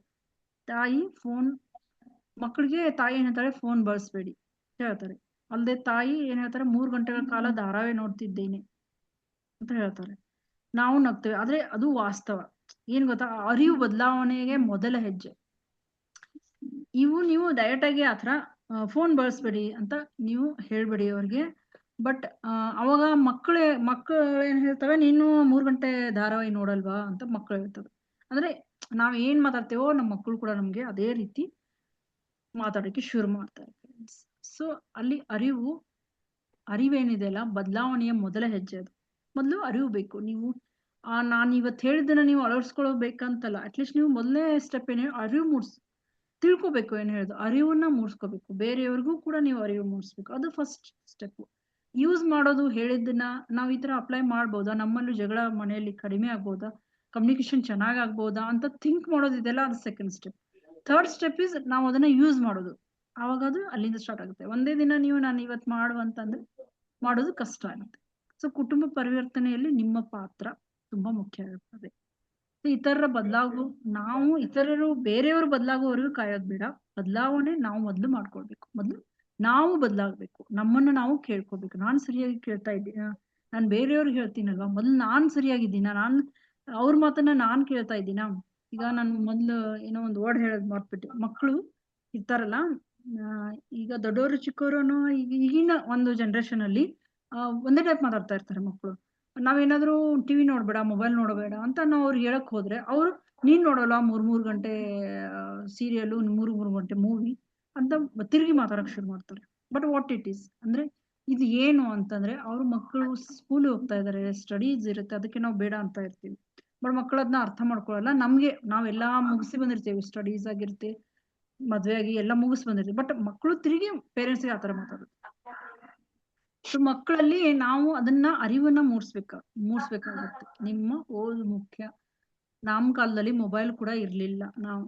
ಆದ್ರೆ ನಮ್ಮದೊಂದು ವಾತಾವರಣನೇ ಬೇರೆ ಇತ್ತು ಅನ್ನೋದನ್ನ ಚೆನ್ನಾಗಿ ಮಕ್ಕಳಿಗೆ ಅರಿವು ಮೂಡಿಸೋದು ಕೂಡ, ಅದು ಕೂಡ ತುಂಬಾ ಇಂಪಾರ್ಟೆಂಟ್ ಫ್ರೆಂಡ್ಸ್. ಸೊ ಅದಕ್ಕೆ ಹೇಳಿದ್ರೆ, ನಾವು ಮೊದಲು ನಮ್ಮನ್ನ ಕೇಳ್ಕೋಬೇಕು. ನಾವು ಸರಿಯಾಗಿದೆ, ನಾವೇ ಅದನ್ನ ಅವ್ರ ಮುಂದೆ ತುಂಬಾ ಹೊತ್ತು ಈ ತರ ಮೊಬೈಲ್ ಅಲ್ಲಿ ನಾವು ಕೂಡ ಸ್ವಲ್ಪ ಕಡಿಮೆ ಮಾಡ್ಲೇಬೇಕು. ನಮ್ಗೇನು ಕೆಲಸ ಇಲ್ಲ ಅಂತಂದ್ರೆ ನಾವು ಅದನ್ನೇ ಮಾಡ್ತಾ ಇದ್ರೆ, ಅದಷ್ಟೇ ಅಲ್ಲ, ಬೇರೆ ಯಾವುದೇ ಇರ್ಲಿ, ನಾವು ಮಾತಾಡೋ ವರ್ಡ್ಸ್ ಆಗ್ಲಿ ಏನೇ ಆಗ್ಲಿ, ಮನೆಯಲ್ಲಿ ಅದೇ ರೀತಿ ಇದ್ರೆ ಮಕ್ಕಳಿಗೂ ಅದೇ ಅಫೆಕ್ಟ್ ಆಗ್ತಾನೆ ಇರುತ್ತೆ. ಅದು ಎನರ್ಜಿ ಎಲ್ಲರಿಗೂ ಪಾಸ್ ಆಗ್ತಾ ಇರ್ತಾರೆ. ಸೊ ಪ್ರತಿಕ್ರಿಯಿಸುತ್ತಿದ್ದೇನೆ ಅಥವಾ ನಾನ್ ಮೊದಲು ಹೇಗೆ ಪ್ರತಿಕ್ರಿಯಿಸುತ್ತಿದ್ದೇನೆ ಅದನ್ನ ನಾವು ಮೊದಲು ಅರ್ಥ ಮಾಡ್ಕೋಬೇಕು. ನಾನು ಶಾಂತಿ ಅಥವಾ ಒತ್ತಡವನ್ನ ನಾನ್ ಮೊದಲು ಹರಡ್ತಾ ಇದ್ದೀನಾ, ನನ್ನಿಂದ ಇದೇನಾದ್ರು ಶುರು ಆಗ್ತಾ ಇದೆಯಾ, ಶಾಂತಿ ನನ್ನಿಂದ ಆಗ್ತಾ ಇದೆಯಾ ಅನ್ನೋದನ್ನು ಕೂಡ ವೆರಿ ಇಂಪಾರ್ಟೆಂಟ್. ಓಕೆ, ಆಮೇಲೆ ಒಬ್ಬ ಶಾಂತ ವ್ಯಕ್ತಿ ಇಡೀ ಕುಟುಂಬವನ್ನ ಗುಣಪಡಿಸೋದು ಫ್ರೆಂಡ್ಸ್. ಅವರು ಶಾಂತ ಆಗಿದ್ರೆ, ಒಬ್ರು ಶಾಂತ ಆಗಿದ್ರೆ ಇಡೀ ಕುಟುಂಬ ಕೂಡ ಶಾಂತ ಆಗುತ್ತೆ. ಒಬ್ಬ ಟಾಕ್ಸಿಕ್ ಪರ್ಸನ್ ಇದ್ರೆ ಇಡೀ ಕುಟುಂಬ ಕೂಡ ಏನಾಗುತ್ತೆ ಫ್ರೆಂಡ್ಸ್, ಟಾಕ್ಸಿಕ್ ಆಗೇ ಆಗುತ್ತೆ. ಸೊ ಇನ್ನು ಮುಂದಿಂದ ಏನಂದ್ರೆ 9ನೇದು 8 ಆಯ್ತು. ಈಗ ಕುಟುಂಬ ಸಾಮರಸ್ಯಕ್ಕಾಗಿ ಕೆಲವು ಅಭ್ಯಾಸ ಅಂದ್ರೆ 5 ನಿಮಿಷ ದೈನಂದಿನ ಅಭ್ಯಾಸ. ನಿಶ್ಶಬ್ದವಾಗಿ ಕುಳಿತುಕೊಳ್ಳಿ ನೀವು ಒಂದು ಜಾಗದಲ್ಲಿ. ಇದನ್ನ ನೀವು ನಿಮ್ಗೋಸ್ಕರ ಒಬ್ರೇ ಇದ್ದಾಗ ಮಾಡೋದು. ಈ ರೀತಿ ಮಾಡಿದ್ರು ಕೂಡ ನೀವು ನಿಮ್ಮ ಕುಟುಂಬದಲ್ಲಿ ಶಾಂತವಾಗಿ ಮಾತಾಡ್ತೀರಾ ಎಲ್ರ ಜೊತೆ, ನಿಮ್ದು ಹೆಲ್ದಿ ಕಮ್ಯುನಿಕೇಶನ್ ಇರುತ್ತೆ, ಶಾಂತವಾಗಿರ್ತೀರಾ ಎಲ್ರ ಜೊತೆ, ಪ್ರೀತಿಯಿಂದ ಸಂವಹನ ಮಾಡ್ತೀರಾ. 5 ನಿಮಿಷಗಳ ಕಾಲ ಏನಾಗ್ಲಿ ದೈನಂದಿನ ದಿನದಲ್ಲಿ ನೀವು ಡೈಲಿ ಏನ್ ಮಾಡ್ಬೇಕು, ಪ್ರಾಕ್ಟೀಸ್ ಮಾಡ್ಬೇಕು. ನಿಶ್ಶಬ್ದವಾಗಿ ಕೂತ್ಕೊಳ್ಳೋದು, ಕಣ್ಣು ಮುಚ್ಚಿ ಆಳವಾಗಿ ಒಂದು ಉಸಿರನ್ನ ಎಳೆದುಕೊಳ್ಳೋದು. ಆಮೇಲೆ ಯೋಚನೆ ಮಾಡಿ, ಆಳವಾಗಿ ಉಸಿರಾಡ್ತಾ, ನನ್ನ ಕುಟುಂಬ ಶಾಂತಿಯುತವಾಗಿದೆ, ನಾವು ಪರಸ್ಪರ ಅರ್ಥ ಮಾಡಿಕೊಳ್ಳುತ್ತೇವೆ ಅಂತ ನೀವು ಅಫರ್ಮೇಶನ್ ಮಾಡಿ. ಇದನ್ನ ನಿಮ್ಮ ಮನಸ್ಸಲ್ಲಿ ನೀವು ಹೇಳ್ಕೊಳ್ಳಿ. ನೀವ್ ಏನ್ ಹೇಳ್ತೀರಾ ಅದೇ ಆಗ್ತದೆ. ಸೊ ಕೃತಜ್ಞತಾ ಅಭ್ಯಾಸ. ಪ್ರತಿ ರಾತ್ರಿ ಹೀಗೆ ಹೇಳ್ತಾ ಇರಿ ನೀವು, ಕೃತಜ್ಞತೆ, ನನ್ನ ಕುಟುಂಬಕ್ಕಾಗಿ ಧನ್ಯವಾದಗಳು. ಇದು ಕೃತಜ್ಞತೆ. ನಾನು ಇಂಥ ಒಂದು ಒಳ್ಳೆ ಕುಟುಂಬದಲ್ಲಿ ಇದ್ದೀನಿ, ಒಂದು ಒಳ್ಳೆ ಸಂವಹನ ಇರೋ ಕುಟುಂಬದಲ್ಲಿ, ಒಂದು ಶಾಂತಿ ಇರೋ ಕುಟುಂಬದಲ್ಲಿ. ಯಾಕಂದ್ರೆ ನಿಮ್ಗೆ ಅದರ ಬೇಕಾಗಿದೆ ಅಂದ್ಮೇಲೆ ಆಲ್ರೆಡಿ ನಮ್ಮ ಕುಟುಂಬದಲ್ಲಿ ಶಾಂತಿ ಇದೆ ಅಂತ ಹೇಳಿ ನೀವು, ನಿಮ್ಮ ಕುಟುಂಬ ನಾಳೆ ಶಾಂತ ಆಗಿ ಆಗುತ್ತೆ. ಇವಾಗ ಪ್ರೆಸೆಂಟ್ ಟೆನ್ಸ್ ಮಾತ್ರ ನಾವು ಹೇಳ್ಬೇಕು. ನಮ್ಗೆ ಏನ್ ಬೇಕಾಗಿದೆ ಅಲ್ಲ ಅದ್ ಹೇಳ್ಬೇಕು. ನಾನು ಇವಾಗ ಆಲ್ರೆಡಿ ಒಂದು ಶಾಂತ ಕುಟುಂಬದಲ್ಲಿ ಇದ್ದೇನೆ, ನಮ್ಮಲ್ಲಿ ಒಬ್ರಿಗೊಬ್ರು ಸಂವಹನ ಚೆನ್ನಾಗಿದೆ, ಎಲ್ಲೂ ಪ್ರೀತಿಯಿಂದ ಮಾತಾಡ್ತಾರೆ. ಅದಕ್ಕೆ ಧನ್ಯವಾದಗಳು. ಕೃತಜ್ಞತಾ ಅಭ್ಯಾಸ ಅಂದ್ರೆ ನಮ್ಮ ಕುಟುಂಬಕ್ಕಾಗಿ ನನ್ನ ಧನ್ಯವಾದಗಳನ್ನ ಅರ್ಪಿಸಿ. ಸೊ ಈ ರೀತಿ ನೀವು ಅದನ್ನ ಕೃತಜ್ಞತೆಯನ್ನ ರಾತ್ರಿ ಪ್ರಾಕ್ಟೀಸ್ ಮಾಡಿ. ಸೊ ಒಂದು ಶಕ್ತಿಶಾಲಿ ಇದು ವರ್ಡ್ ಏನಿದೆ ಅಲ್ಲ, ಅದು ನಿಮ್ಗೆ ತುಂಬಾ ಏನ್ ಮಾಡ್ತದೆ, ಕೆಲಸ ಕೂಡ ಮಾಡ್ತದೆ. ಆರೋಗ್ಯಕರ ಆಹಾರ ನಿಮ್ಗೆ ಶಕ್ತಿನ ನೀಡ್ತದೆ, ಆದ್ರೆ ಆರೋಗ್ಯಕರ ಸಂಬಂಧಗಳು ನಿಮ್ಗೆ ಜೀವನವನ್ನ ನೀಡ್ತದೆ. ಸಂವಹನ ಉತ್ತಮವಾಗಿದ್ರೆ ಕುಟುಂಬ ಶಾಂತಿಯುತವಾಗಿರ್ತದೆ, ಮನುಷ್ಯ ಶಾಂತಿಯುತವಾಗ್ತದೆ, ದೇಹ ಆರೋಗ್ಯಕರವಾಗ್ತದೆ. ಓಕೆ, ಸೊ ಆರೋಗ್ಯಕರ ಕುಟುಂಬವನ್ನ ನಿರ್ಮಿಸಿ, ಬಲವಾದ ಸಂವಹನವನ್ನ ರಚಿಸಿ, ಔಷಧ ಮುಕ್ತ ಜೀವನವನ್ನ ನಡೆಸಿ. ಇದೆಲ್ಲ ಒಂದಕ್ಕೊಂದು ಸಂಬಂಧ ಇದೆ. ಸೊ ಎಲ್ಲರಿಗೂ ತುಂಬಾ ಧನ್ಯವಾದಗಳು ಇವತ್ತಿನ ಒಂದು ಕಾರ್ಯಕ್ರಮಕ್ಕೆ ಜಾಯ್ನ್ ಆಗಿದ್ದಕ್ಕೆ. ನಿಮ್ಮ ಕುಟುಂಬದೊಂದಿಗೆ ಇದನ್ನ ಹಂಚಿಕೊಳ್ಳಿ, ಎಲ್ರಿಗೂ ಹೇಳಿ. ಇವತ್ತಿಂದಾನೇ ನೀವು ಸ್ಟಾರ್ಟ್ ಮಾಡಿ. ಒಂದು ನಿಮಿಷ. ಹಲೋ,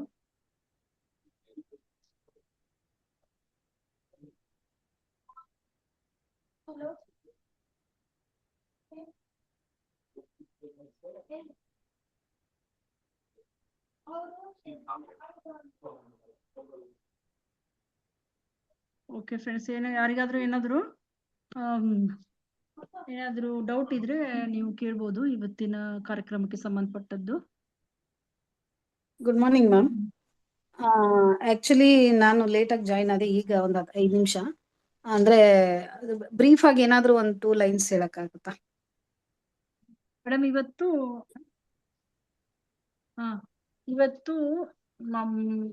ಕುಟುಂಬ ಸಾಮರಸ್ಯ ಚೆನ್ನಾಗಿದ್ರೆ, ನಮ್ಮ ಕುಟುಂಬದಲ್ಲಿ ಒಂದು ಕಮ್ಯುನಿಕೇಶನ್ ಇದೆ ಅಲ್ಲ, ಅದು ಹೆಲ್ದಿ ಆಗಿದ್ರೆ ನಾವು ಹೆಲ್ದಿ ಆಗಿರ್ತೀವಿ ಅಂತ.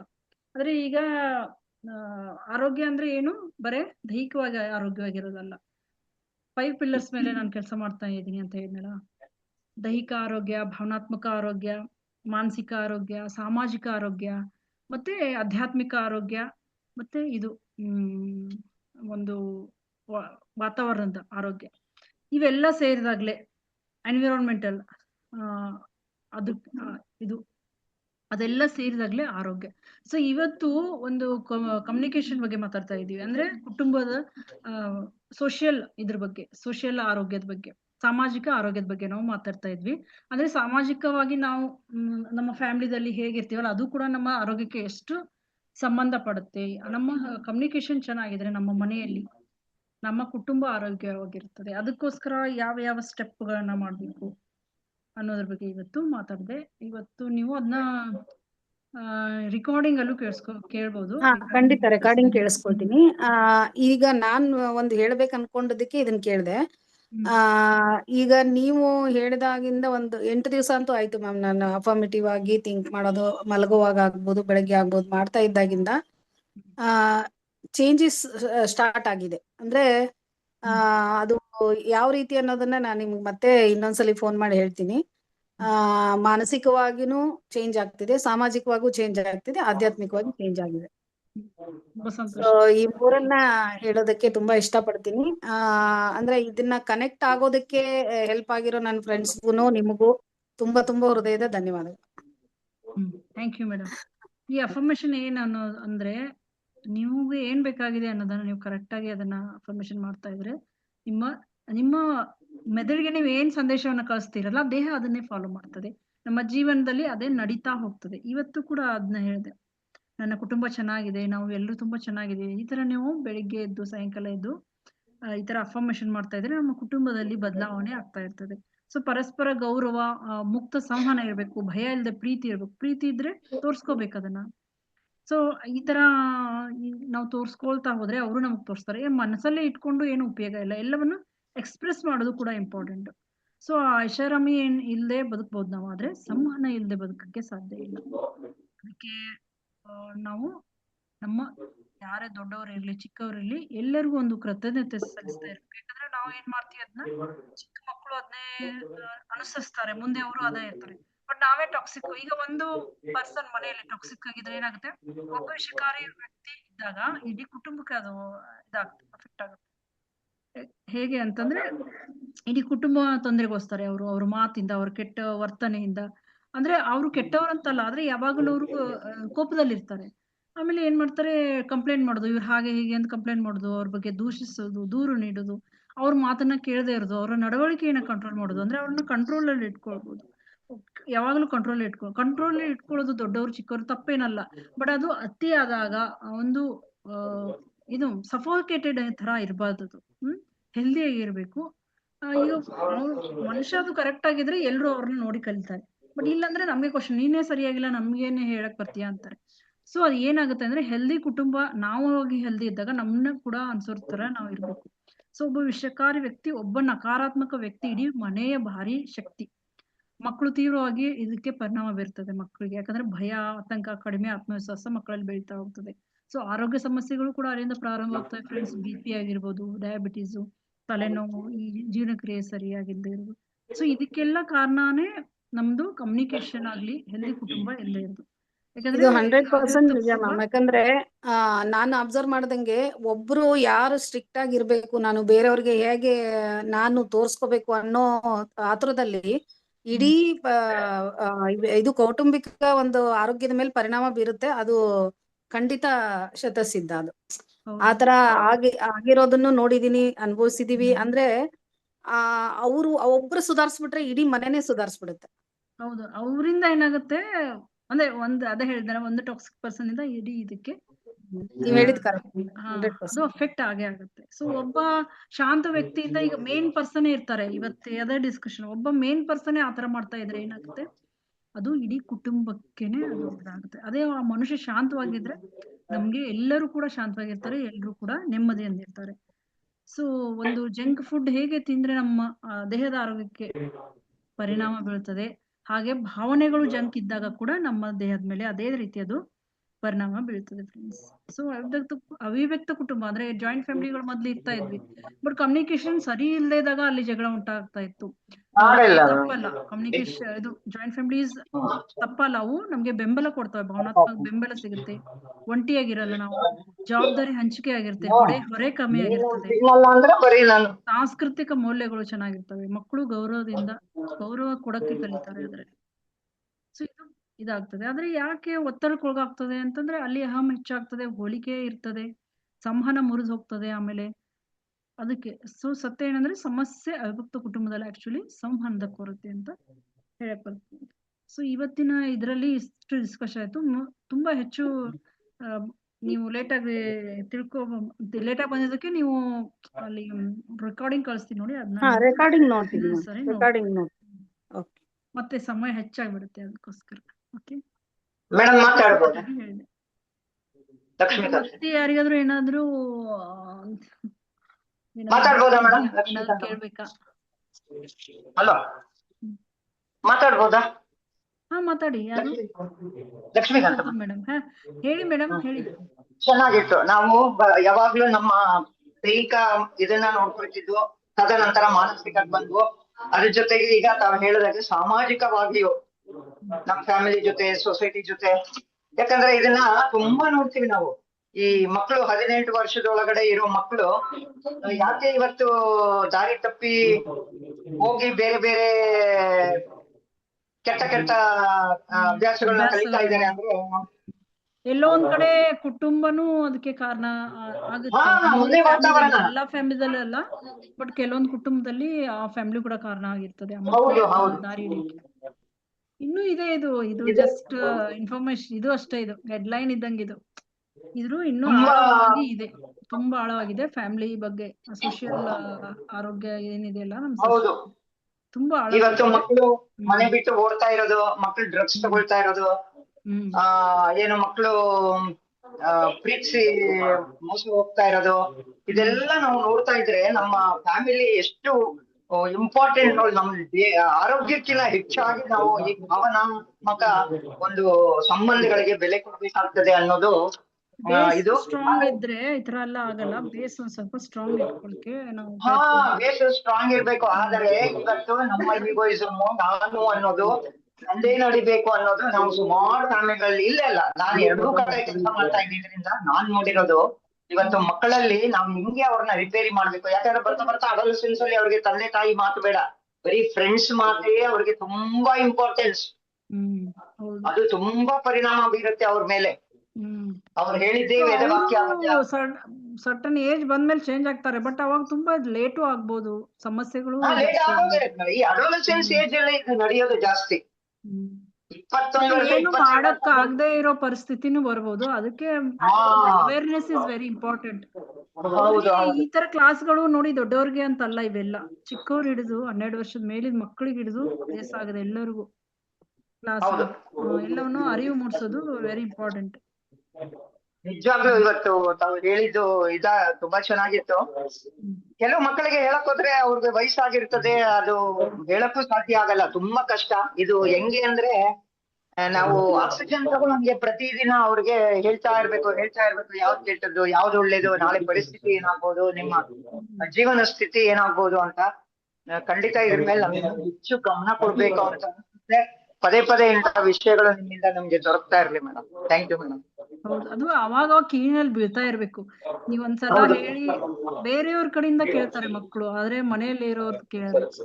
ಯಾವ್ದೋ ಒಂದ್ ರೀತಿಯಲ್ಲಿ ಮಕ್ಕಳಿಗೆ ಎಜುಕೇಟ್ ಮಾಡೋದು ತುಂಬಾ ಇಂಪಾರ್ಟೆಂಟ್. ಈಗಿನ ಒಂದು ಜನರೇಷನ್ ಇದೆ ಅಲ್ಲ, ಯಾವ ಜನರೇಷನ್ ಅದು? ಜಂಜಿ ಅಲ್ಲ, ಜಂಜಿ ಜನರೇಷನ್ ಅದು ತುಂಬಾ ಇಂಪಾರ್ಟೆಂಟ್. ನಮ್ಮ ಮಕ್ಕಳು ಹೇಳ್ತಾ ಇದಾರೆ ನೋಡಿ ಜಂಜಿ ಅಂತ, ಪಟ್ ಅಂತ ಹೇಳ್ತಾ ಇದ್ದಾರೆ. ಜಂಜಿ ಜನರೇಷನ್ ಅವ್ರಿಗೆ ಎಜುಕೇಶನ್ ಮಾಡೋದು ತುಂಬಾ important. Okay friends, thank you so much. ಮತ್ತೆ ಯಾರಿಗಾದ್ರೂ ಏನಾದ್ರು ಕ್ವಶನ್ಸ್ ಇದೆಯಾ ಯಾವ್ದಾದ್ರು? ನಾವು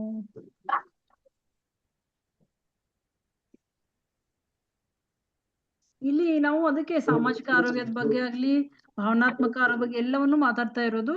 ಯಾಕಂದ್ರೆ ನಮ್ಗೆ ಹೆಲ್ದಿ ಅಂತಂದ್ರೆ ಬರೀ ಆರೋಗ್ಯ, ಚೆನ್ನಾಗಿ ತಿನ್ನೋದು, ಎಕ್ಸರ್ಸೈಸ್ ಮಾಡೋದು ಅಷ್ಟೇ ಅಲ್ಲ, ಎಲ್ಲವೂ ಇಂಪಾರ್ಟೆಂಟ್ ಫ್ರೆಂಡ್ಸ್. ಅದಕ್ಕೆ ಎಲ್ಲಾ ವಿಷಯಗಳ ಬಗ್ಗೆ ಈಗ ಏನು ಅಂದ್ರೆ ಕುಟುಂಬಗಳಲ್ಲಿ ಸಾಮರಸ್ಯನೇ ಇಲ್ಲ.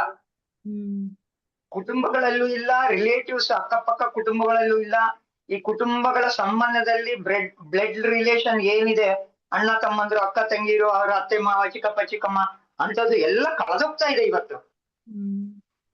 ಕಳೆದೋಗ್ಬಿಟ್ಟು ತಂದು ತನ್ನ ಮಕ್ಳು ಇನ್ನೂ ಜಾಸ್ತಿ ಬಂದ್ರೆ ನನ್ ಮಕ್ಳೇನೋ ನಂದೇ ನಡಿಬೇಕು, ನನ್ನ ಹೆಂಡತಿ ಏನೋ ನಂದೇ ನಡಿಬೇಕು ಅನ್ನೋ ಮಟ್ಟಕ್ಕೆ ಇವತ್ತು ನಾವು ನೋಡ್ತಾ ಇದೀವಿ. ಹೌದು, ಅಲ್ಲಿಗೂ ಹೋಗ್ತಾ ಇದೆ ಇವಾಗ.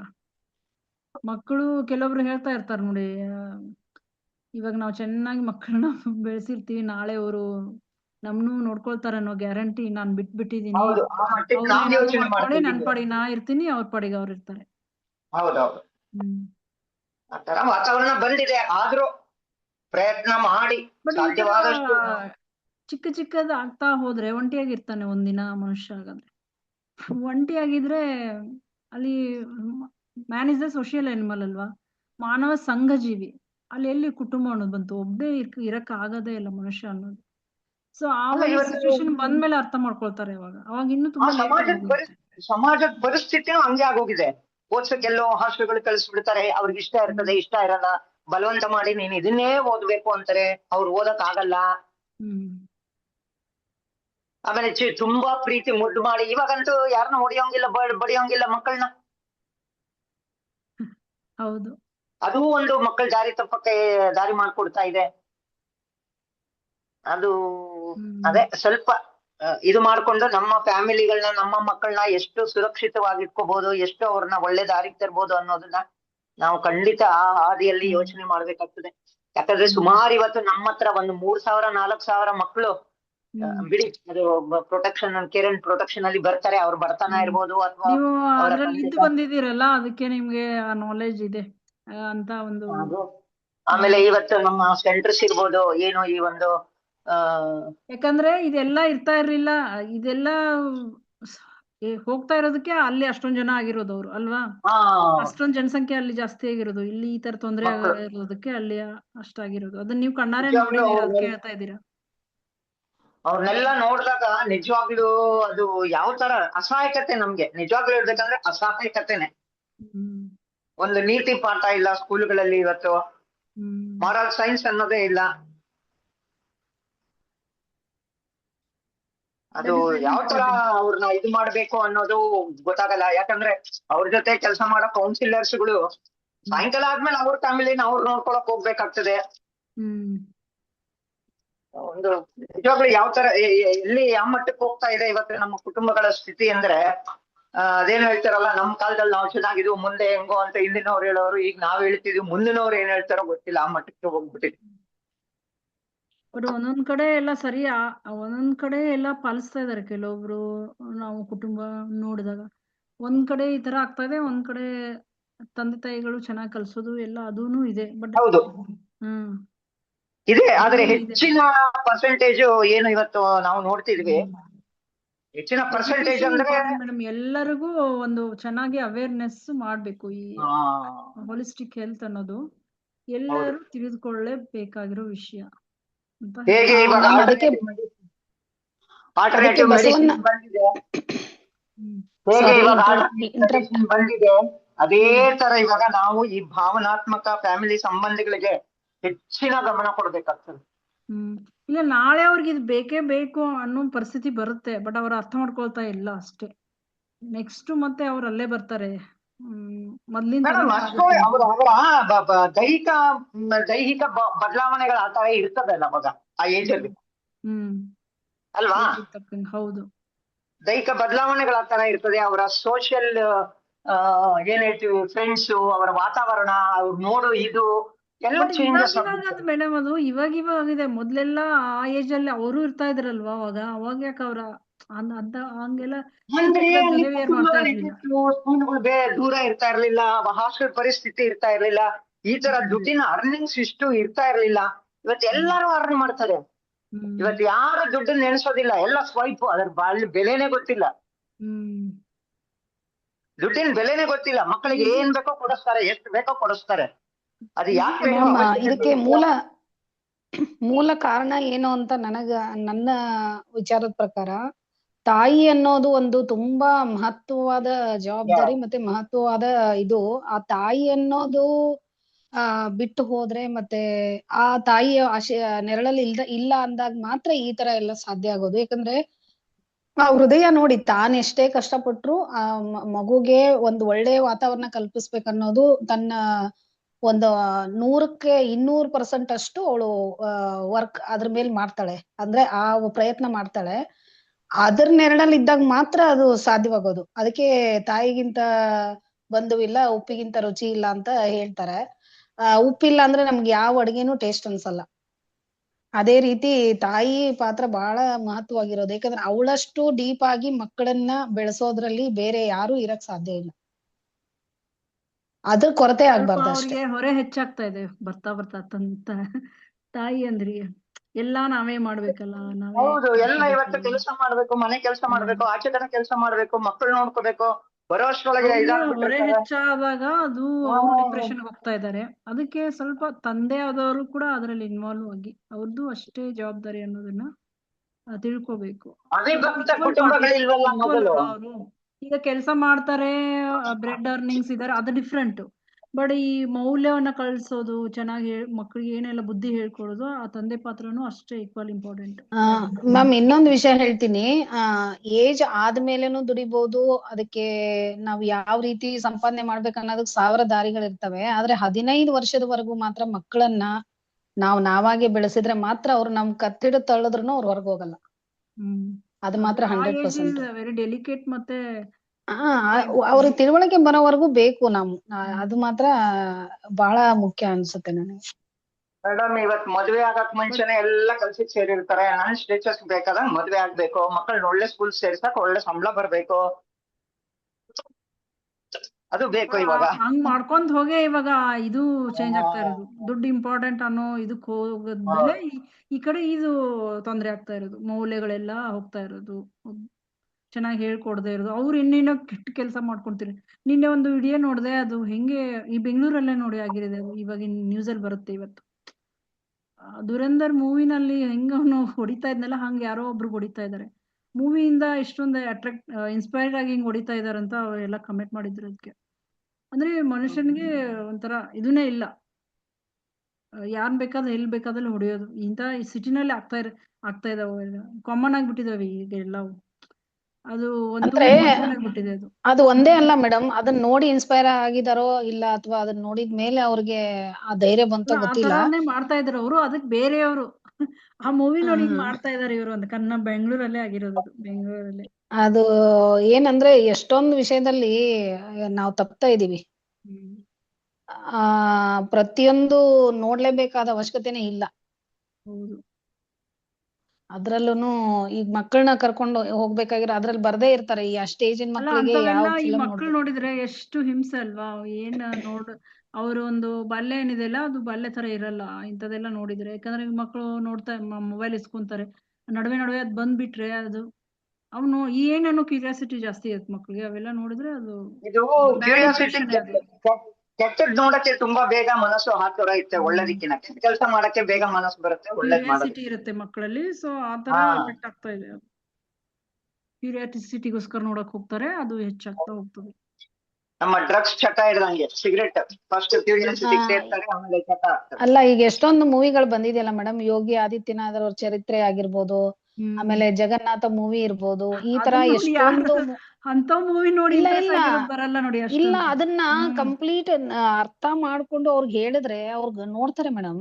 ಅಷ್ಟು ಚೆನ್ನಾಗಿದಾವೆ ಆ ಮೂವಿಗಳು. ಅಂದ್ರೆ ಪೇರೆಂಟ್ಸ್ ಕರ್ಕೊಂಡು ಹೋಗ್ಬೇಕು ಅಂತ ಮೂವಿಗಳಿಗೆ, ಬನ್ನಿ ಕರ್ಕೊಂಡು ಹೋಗ್ಬೇಕು. ಅವ್ರಿಗೆ ಬನ್ನಿ ಅಂತ ಹೇಳೋದು ಬೇಡ, ಇವ್ರು ಹೋಗ್ ಬಂದ್ರೆ ಸಾಕು, ಅವ್ರುನು ಅದೇ ದಾರಿಲಿ ಹೋಗ್ತಾರೆ ನೋಡಿ ಬೇಕಾರೆ. ಹೌದು, ಸ್ಕೂಲಲ್ಲಿ ಮಕ್ಕಳು ಅಲ್ಲಿ ಪೇರೆಂಟ್ಸ್. ಒಂದು ಕಡೆ ನಾವು ಬರೀ ಟೌನ್ ನೋಡ್ತಾ ಇದ್ವಿ, ಸೆಮಿ ಅರ್ಬನ್ ಹಳ್ಳಿಗಳ ಕಡೆ ಹೋದರೆ ಪರಿಸ್ಥಿತಿಗಳು ವಿಭಿನ್ನ. ಅಲ್ಟಿಮೇಟ್ ಸತ್ಯ ಏನಂದ್ರೆ ನಾವು ದುಡ್ಡಿನಿಂದ ಹೋಗೋದನ್ನ ಬಿಡಬೇಕು. ದುಡ್ಡು ಬಿಟ್ಟು ಬೇರೆ ತುಂಬಾ ಇದೆ, valuable, most valuable, most important and most valuable. Okay, ಇಲ್ಲಿ ಏನಾಗ್ತದೆ, ನಾವೆಲ್ಲರೂ 24 ಗಂಟೆ ದುಡ್ಡೇ ಅಂತ ಚಿಂತೆ ಮಾಡ್ಕೊಂತಾ ಇದ್ರೆ ಅಂತವ್ರಿಗೆ ಇದು ಅಲ್ಲ, ದುಡ್ಡನ್ನ ಹಂಗ್ ಮಾಡಿಟ್ಟಿದೀವಿ, ನಾವೇ ಮಾಡಿಟ್ಟಿದೀವಿ ಮ್ಯಾಮ್. ಸಿಂಪಲ್ ಲೈಫ್ ನ ನಾವು ಬದುಕಬಹುದು, ಆದ್ರೆ ನಾವು ಬದುಕಕ್ ರೆಡಿ ಇಲ್ಲ ನಾವು, ಯಾಕಂದ್ರೆ ಹಂಗ ಆಗೋಗ್ಬಿಟ್ಟಿದೆ ಆಲ್ರೆಡಿ ಸೊಸೈಟಿ. ಸೊ ಇದನ್ನ ನಾವು ಕಂಟ್ರೋಲ್ ಮಾಡ್ಬೇಕು. ಸಿಂಪಲ್ ಲೈಫ್ ಸಾಕಪ್ಪ, ಅವಶ್ಯಕತೆಗೆ ಎಷ್ಟು ಬೇಕೋ ಅಷ್ಟು ಸಾಕು, ಹೆಚ್ಚಿಗೆ ಬೇಡ ಅಂತ ಅಂದಾಗ ದುಡ್ಡಿನಿಂದ ಹೋಗೋದ ಬಿಡ್ತೀವಿ. ಮತ್ತೆ ಇಲ್ಲಿರೋ ಈ ವ್ಯಾಲ್ಯೂಬಲ್ ಪ್ರೀತಿ ಅನ್ನೋದೇನಿದೆ, ಈ ಬಾಂಡಿಂಗ್ಸ್ ಏನಿದೆ, ಇದ್ರ ಕಡೆ ನಾವ್ ಹೆಚ್ಚು ಮಹತ್ವ ಕೊಟ್ರೆ, ಪ್ರತಿಯೊಬ್ರು ಕೊಟ್ಟಾಗ ಅದು ಸರಿ ಹೋಗುತ್ತೆ ಮ್ಯಾಮ್. ಈ ನಾನು ಮಾರವಳೆ, ಇನ್ನೊಬ್ರು ಮಾರವ್ರೆ, ಮತ್ತೊಬ್ರು ಮಾರವ್ರೆ, ಯಾಕಂದ್ರೆ ಕೊಂಡ್ಕೋಬೇಕು ಬಡವ. ಸೋಷಿಯಲ್ ಮೀಡಿಯಾ ತುಂಬಾ ಸ್ಟ್ರಾಂಗ್ ಆಗಿರೋದ್ರ ಹೋಲಿಕೆ ಜಾಸ್ತಿ, ಅವ್ರಿಗಿಂತ ನಾವು ಅದು ಇಷ್ಟೇ ಅಲ್ಲ, ಸೋಷಿಯಲ್ ಮೀಡಿಯಾ ಅನ್ನೋದು ತುಂಬಾ ಇಂಪಾರ್ಟೆಂಟ್ ಮ್ಯಾಮ್. ಆಕ್ಚುಲಿ ಒಳ್ಳೆ ತುಂಬಾ ಇದೆ, ಇಲ್ಲ ತಪ್ಪೇ ಅಂದ್ರೆ ಒಳ್ಳೇದಕ್ಕೆ ಯೂಸ್ ಮಾಡ್ಕೊಳ್ಳಿ, ತಪ್ಪೇನಿಲ್ಲ, ಹಾಕ್ಲಿ, ಅವ್ರು ಇದು ಅವೇರ್ನೆಸ್ ಬರ್ಬೇಕು. ಯುವಕರು ಇವಾಗಿನ ಯಂಗ್ಸ್ಟರ್ಸ್ ತುಂಬಾ ಜಾಣ್ರಿದಾರೆ ಮ್ಯಾಮ್, ಎಲ್ಲ ಏನ್ ಕೆಟ್ಟೋಗಿಲ್ಲ. ಎಷ್ಟು ಒಳ್ಳೊಳ್ಳೆ ಪ್ರಾಜೆಕ್ಟ್ಸ್ ಅಲ್ಲಿ ಕೈ ಹಾಕಿದಾರೆ ಅನ್ನೋ ಅಪ್ರಿಶಿಯೇಟ್ ಮಾಡ್ಬೇಕು ನಾವು. ಅವರೆಲ್ಲ ಪ್ರಕೃತಿನ ಉಳಿಸಕ್ ನೋಡ್ತಾ ಇದಾರೆ, ಪ್ರಕೃತಿನ ಉಳಿಸ್ತಾ ಇದಾರೆ ಆ ಯುವಕರು. ಅವ್ರನ್ನ ನಾವು ಬೆನ್ ತಟ್ಟಬೇಕು. ನಾವು ಇಲ್ಲಿ ಒಬ್ರೊಬ್ರೆ ಪರಿವರ್ತನೆ ಆಗತ್ತೆ. ನಾವು ಮನೆಯಲ್ಲಿ ಮೊನ್ನೆನೂ ಒಂದು ವಿಡಿಯೋ ನೋಡ್ದೆ ನಾನು, ತನುಜಾ ಅವ್ರೆ, ಏನಂದ್ರೆ ಒಂದು ನದಿ ಕಸದಿಂದ ತುಂಬೋಗಿತ್ತದು. ಆ ಕಸನೆಲ್ಲ ಅವರು ಕಾಲೇಜ್ ಹುಡುಗರು ಅಂದ್ರೆ ಎಲ್ಲಾ ಕಸಾನ ತೆಗ್ದು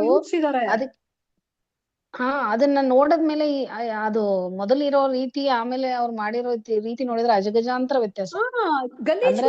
ನಾವು ಅದನ್ನ ಕ್ಲೀನ್ ಮಾಡ್ತಾ ಇರೋರು ಯೂತ್ಸ್, ಗಲೀಜ್ ನಾವು ಮಾಡಿರೋದು ದೊಡ್ಡವರು. ಈ ವಿಷಯನ ನಾವು ಡಿಬೇಟ್ ಮಾಡ್ತಾ ಹೋದ್ರೆ ನಿಜವಾಗ್ಲೂ ಎಷ್ಟು ಆಕ್ಚುಲಿ ನಾವು ಯುವಕರು ಅವರಿಗೆ ಒಂದು ಜ್ಞಾನ ಬಂದ್ಬಿಟ್ಟಿರುತ್ತೆ. ಆದ್ರೆ ನೀವು ಅಡೋಲಸೆನ್ಸ್ ತಗೊಳ್ಳಿ, ಇವತ್ತು ಹಾಳಾಗ್ತಾ ಇರೋದು ಯುವಕರಿಗಿನ ಅಡೋಲಸೆನ್ಸ್ ಏಜ್ ಅಲ್ಲಿ ಹಾಳಾಗಿ ಯುವಕರು ಹಾಳಾಗ್ತಿದ್ದಾರೆ. ಬುದ್ಧಿವಂತ ಯುವಕರು ಬೇಕಾದಷ್ಟು ಮಾಡ್ತಾ ಇದ್ದಾರೆ, ಯುವಕರು ಇದಾಗ್ತಾರೆ. ಯುವಕರು ಯಾರು ಹಾಳಾಗೋಕ್ ಬರಲ್ಲ 21 ವರ್ಷ ಆಗೋದ್ಮೇಲೆ. ಅಡೋಲಸೆನ್ಸ್ ಏಜ್ ಇದೆ ನೋಡಿ, ಅದು ನೋಡಿ ಅವರಲ್ಲಿ ಏನೇನೋ ಟ್ಯಾಲೆಂಟ್ ಇರುತ್ತೆ, ಅವ್ರು ದೇಶಕ್ಕೆ ಇನ್ನೇನೇನೋ ಮಾಡಬೇಕಾಗಿರುತ್ತೆ. ಅವರೇ ಈ ತರ ಎಲ್ಲೋ ಒಂದ್ ಬೇರೆ ದಾರಿ ತಪ್ಪಿದ್ರೆ ಲಾಸ್ ಅದು ನಮ್ಮ ನೇಷನ್ಗೆ ಅದು. ಯಾಕಂದ್ರೆ ಅವ್ರ ಟ್ಯಾಲೆಂಟ್ನ ನಾವು ಸರಿಯಾಗಿ ಯೂಸ್ ಮಾಡ್ಕೊಳ್ಳದೆ ಇದ್ರೆ, ಅವರೇ ದಾರಿ ತಪ್ಪಿಬಿಟ್ರೆ ಅದು ದೇಶನ್ಗೆ ಒಂಥರ ನಷ್ಟನೇ. ಅದು ಅಡೋಲಸೆನ್ಸ್ ನ ನಾವು ಚೇಂಜ್ ಮಾಡ್ತೀವಿ ಅಂದ್ರೆ ಒಬ್ರನ್ನ ಚೇಂಜ್ ಮಾಡ್ತೀವಿ ಅಂದ್ರೆ ನಾನ್ ನಿಜವಾಗ್ಲೂ ಪರ್ಮಿಷನ್ ಕೊಡಿಸ್ತೀನಿ. ನಮ್ಮ ಸರ್ಕಾರದ ಇಲ್ಲ ಮಕ್ಕಳೇ ಮೇಡಮ್, ಬೇಕು. ಚೇಂಜಸ್ ನಮ್ಮಿಂದ ಆಗ್ಬೇಕು, ಚೇಂಜ್ ಮಾಡ್ತೀವಿ ಅನ್ನೋ ವರ್ಡೇ ಬರಬಾರ್ದು. ಯಾಕಂತ ಕೇಳಿ, ಅಲ್ಲಿ ಚೇಂಜ್ ಅನ್ನೋದಕ್ಕಿಂತ ಅವರಲ್ಲಿ ಸೀಡ್ಸ್ ಹಾಕುವಾಗ್ಲೇನೆ ಅದು ನಮ್ಮನ್ನ ನೋಡಿ ಕಲಿತೆ ಅಂತ ಮೇಡಮ್ ಹೇಳಿದ್ರಲ್ಲ. ಇವಾಗ ನಾವು ಮಾತಾಡಬೇಕಾದ್ರೆ, ಕೂತ್ಕೋಬೇಕಾದ್ರೆ ಎಲ್ಲಾನು ಮಗು ಅಬ್ಸರ್ವ್ ಮಾಡುತ್ತೆ. ಅಂದ್ರೆ ಆ ಒಂದು ಇದು ಇದೆ ನೋಡಿ, ಅದನ್ನ ನಾವು ಸರಿಪಡಿಸ್ಕೋಬೇಕು. ಇದು ಅರ್ಬನ್ ಏರಿಯಾದಲ್ಲಿ ಆಯ್ತು. ನೀವು ನಮ್ಮ child rights commission, women rights commission ಬನ್ನಿ, ಮೂಕ ವಿಸ್ಮಿತರಾಗ್ಬಿಡ್ತೀವಿ, ಮಾತಾಡಕ್ಕೂ ಬಾಯಿ ಬರಲ್ಲ. ಮೇಡಮ್ ಅದರಲ್ಲಿ ಇದು ರಿಟೈರ್ಡ್ ಆಗಿ ಬಂದಿದ್ದಾರೆ, ಲಕ್ಷ್ಮೀಕಾಂತಮ್ಮ ಮೇಡಮ್ ಅವರು, ಚೈಲ್ಡ್ ಡೆವಲಪ್ಮೆಂಟ್ ಅಲ್ಲಿ ಇದ್ರು. 40 ವರ್ಷ ಇದೇ ಫೀಲ್ಡ್ ಅಲ್ಲಿ ಮಾಡಿ ನಾವಿವತ್ತು ಅಸಹಾಯಕರಾಗಿದ್ದೇವೆ. ಎಷ್ಟೋ ಅದು ನಿಮ್ಮ ಮಾತಲ್ಲಿ ಗೊತ್ತಾಗ್ತಾ ಇದೆ ಮೇಡಮ್, ನಿಮ್ ಮಾತಲ್ಲಿ ಗೊತ್ತಾಗ್ತಾ ಇದೆ. ಅದಕ್ಕೆ ಚೇಂಜ್ ಅನ್ನೋ ವರ್ಡ್ಗಿನ್ನ ನೀವ್ ಹೇಳಿದ್ರಲ್ಲ, ಅದೇ ತರಾನೇ ಅದು ಅವ್ರಾಗೆ ಅವ್ರು ತಿಳ್ಕೊಂಡ್ ಮಾಡೋವಂತ ಪರಿಸ್ಥಿತಿ ನಾವು ಕ್ರಿಯೇಟ್ ಮಾಡ್ಕೊಡ್ಬೇಕಷ್ಟೇ.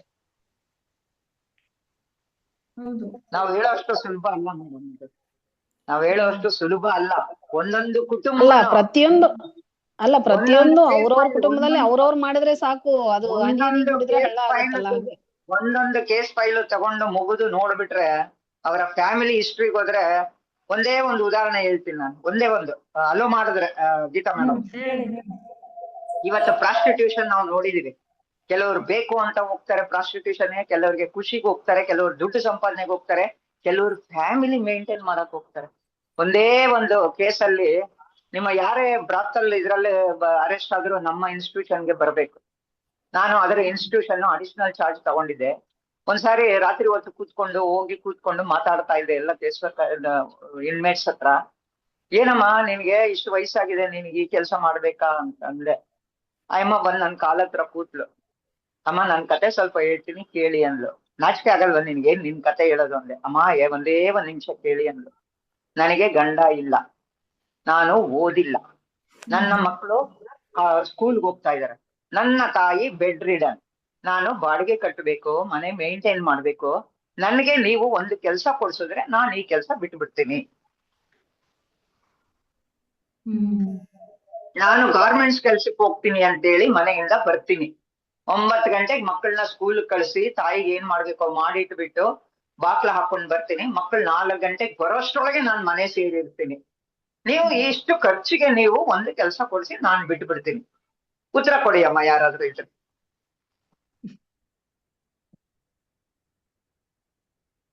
ಅಂದ್ರೆ ಮ್ಯಾಮ್, ಕೆಲಸಗಳು ಮಾಡೋದಕ್ಕೆ ಇದಾವಲ್ವಾ, ಎಷ್ಟೊಂದು ಆರ್ಗನೈಸೇಷನ್ ಇದಾವಲ್ಲ. ನೋಡಿ, ನೀವು ಹೇಳೋಷ್ಟು ಸುಲಭ ಅಲ್ಲ. ನಾನ್ ಸ್ವಲ್ಪ ಈ ವಿಷಯದಲ್ಲಿ ಸ್ವಲ್ಪ ರ್ಯಾಶ್ ಆಗಿ ಮಾತಾಡ್ತೀನಿ. ಖಂಡಿತ, ಯಾಕಂತ ಕೇಳಿ ನೀವು ಅದನ್ನ ಎಕ್ಸ್ಪೀರಿಯನ್ಸ್ ಮಾಡಿದೀರಾ. ಎಲ್ಲೋ ಕೆಲಸ ಇದೆ ಅಂತಲ್ಲ, ನೀವು ನನಗೆ ಕೆಲಸ ಕೊಡ್ಸಿ. ಖಂಡಿತ ಅದನ್ನ ನೀವು ಹೇಳಿದ್ರಿ ಅಂತ ನಾನ್ ತಕ್ಷಣ ಕೊಡಿಸ್ಬೇಕು ಅಂತಲ್ಲ. ಬಟ್ ಏನಂದ್ರೆ ಅದ್ರ ನಿಟ್ಟಿನಲ್ಲಿ ನಾನ್ ಕೆಲಸ ಮಾಡಕ್ ರೆಡಿ ಆಗಿದ್ದೀನಿ ಮೇಡಮ್, ರೆಡಿ ಆಗ್ತಾ ಇದೀನಿ ನಾನು. ಭಾರಿ ಒಳ್ಳೇದು ಮೇಡಮ್, ಖಂಡಿತ ಅಂತದಿದ್ರೆ ಹೇಳಿ, ನಾವು ಕೈ ಜೋಡಿಸ್ಬಿಡ್ತೀವಿ. ನಿಮ್ ಸರ್ಕಾರದಿಂದ ಈಗ ಎಜುಕೇಶನ್ಗಿನ್ನ ಬರೀ ಮಾತು ಇಂಪಾರ್ಟೆಂಟ್ ಆಗ್ಬಿಟ್ಟಿದೆ ಮೇಡಮ್. ಎಷ್ಟೋ ಇವು ಆರ್ಗನೈಸೇಷನ್ ಇದಾವೆ. ಅಂದ್ರೆ ಈಗ ಅಂಗಡಿಗಳಲ್ಲಿ ಯಾರು ಸಾಮಾನುಗಳನ್ನ ತಗೊಳ್ತಾ ಇಲ್ಲ. ಒಂದು ಎಕ್ಸಾಂಪಲ್ ಹೇಳ್ಬೇಕು ಅಂದ್ರೆ, ಮನೆಯಲ್ಲಿ ಏನು ಓದದೇ ಇರೋರು ಇವಾಗ ಎಲ್ಲರೂ ಮೊಬೈಲ್ ನ ಯೂಸ್ ಮಾಡ್ತಾರಲ್ವಾ ಮೇಡಮ್. ಓದದೇ ಇರೋರು ಕೂಡ ಮೊಬೈಲ್ ಯೂಸ್ ಮಾಡ್ತಾರೆ ಅಲ್ವಾ, ಮನೆಯಿಂದನೇ ಬಿಸ್ನೆಸ್. ಅಂದ್ರೆ ಒಂದು ವಸ್ತುನ ಇನ್ನೊಬ್ರಿಗೆ ಅವಶ್ಯಕತೆ ಇರೋರಿಗೆ ಟ್ರಾನ್ಸ್ಫರ್ ಮಾಡೋದಕ್ಕೆ ಮಾತ್ರ ನಾವು ನಮ್ ಮೊಬೈಲ್ ನ ಯೂಸ್ ಮಾಡಿದ್ರೆ ಅದರಿಂದಾನೇ ಅರ್ನ್ ಮಾಡ್ಬೋದು ಮೇಡಮ್. ಏನು ಗೊತ್ತಿಲ್ವಲ್ಲ, ಓದಿಲ್ವಲ್ಲ. ಅಂದ್ರೆ ಓದೇ ಇರೋರು ಮೊಬೈಲ್ ಯೂಸ್ ಮಾಡ್ತಾರೆ ಮೇಡಮ್. ಇವಾಗ ಅಂತ ಕೆಲಸ ಮಾಡೋರಲ್ಲಿ ಎಜುಕೇಶನ್ ಇರಲ್ಲ. ಇವತ್ತು ನಾನೇ ನಮ್ಮ ಇನ್ಸ್ಟಿಟ್ಯೂಷನ್ ಇಂದ ಕರ್ಕೊಂಡ್ ಬಂದು ನಮ್ಮ ಬನ್ನೇರ್ಘಟ್ಟ ರೋಡ್ ಅಲ್ಲಿ ಸ್ಟಾರ್ ಬಜಾರ್ಗಳಲ್ಲಿ ಟ್ರೈನಿಂಗ್ ಕೊಟ್ಟು ಸೇರ್ಸಿರೋದು ಇದೆ. ಇವತ್ತು ನಮ್ಮ ಟ್ರಾಫಿಕ್ ಪೊಲೀಸುಗಳು ಮಕ್ಕಳು ಎಷ್ಟು ಜನ ಇದ್ದಾರೆ, ಅವರೆಲ್ಲ ನಮ್ಮವ್ರೆ. ಟ್ರಾಫಿಕ್ ಇದ್ರಲ್ಲಿ ನೀವು ನೋಡಿರ್ಬೋದು, ಮಕ್ಕಳೆಲ್ಲ ನಿಂತಿರೋದು ಅವರೆಲ್ಲ ನಮ್ಮವ್ರೆ. ಎಕೋಸಿಸ್ಟಮ್ ಅಂತ ಸುಮನಹಳ್ಳಿಯಲ್ಲಿ ಟ್ರೈನಿಂಗ್ ಕೊಟ್ಟು ಮಾಡ್ತಾರೆ. ನಾವು ಅದಕ್ಕೆ ಸಪೋರ್ಟ್ ಮಾಡ್ತಾ ಇದೀವಿ. ನಿಮ್ ಎಕ್ಸ್ಪೀರಿಯನ್ಸ್ ಮುಂದೆ ನಮ್ದು ಏನು ಇಲ್ಲ ಮೇಡಮ್. ಬಟ್ ನಾನು ಈಗ ಪ್ರಯತ್ನದಲ್ಲಿ ಇದೀನಿ ಅಂತ ಹೇಳಿದ್ದ ಅದಕ್ಕೇನೆ.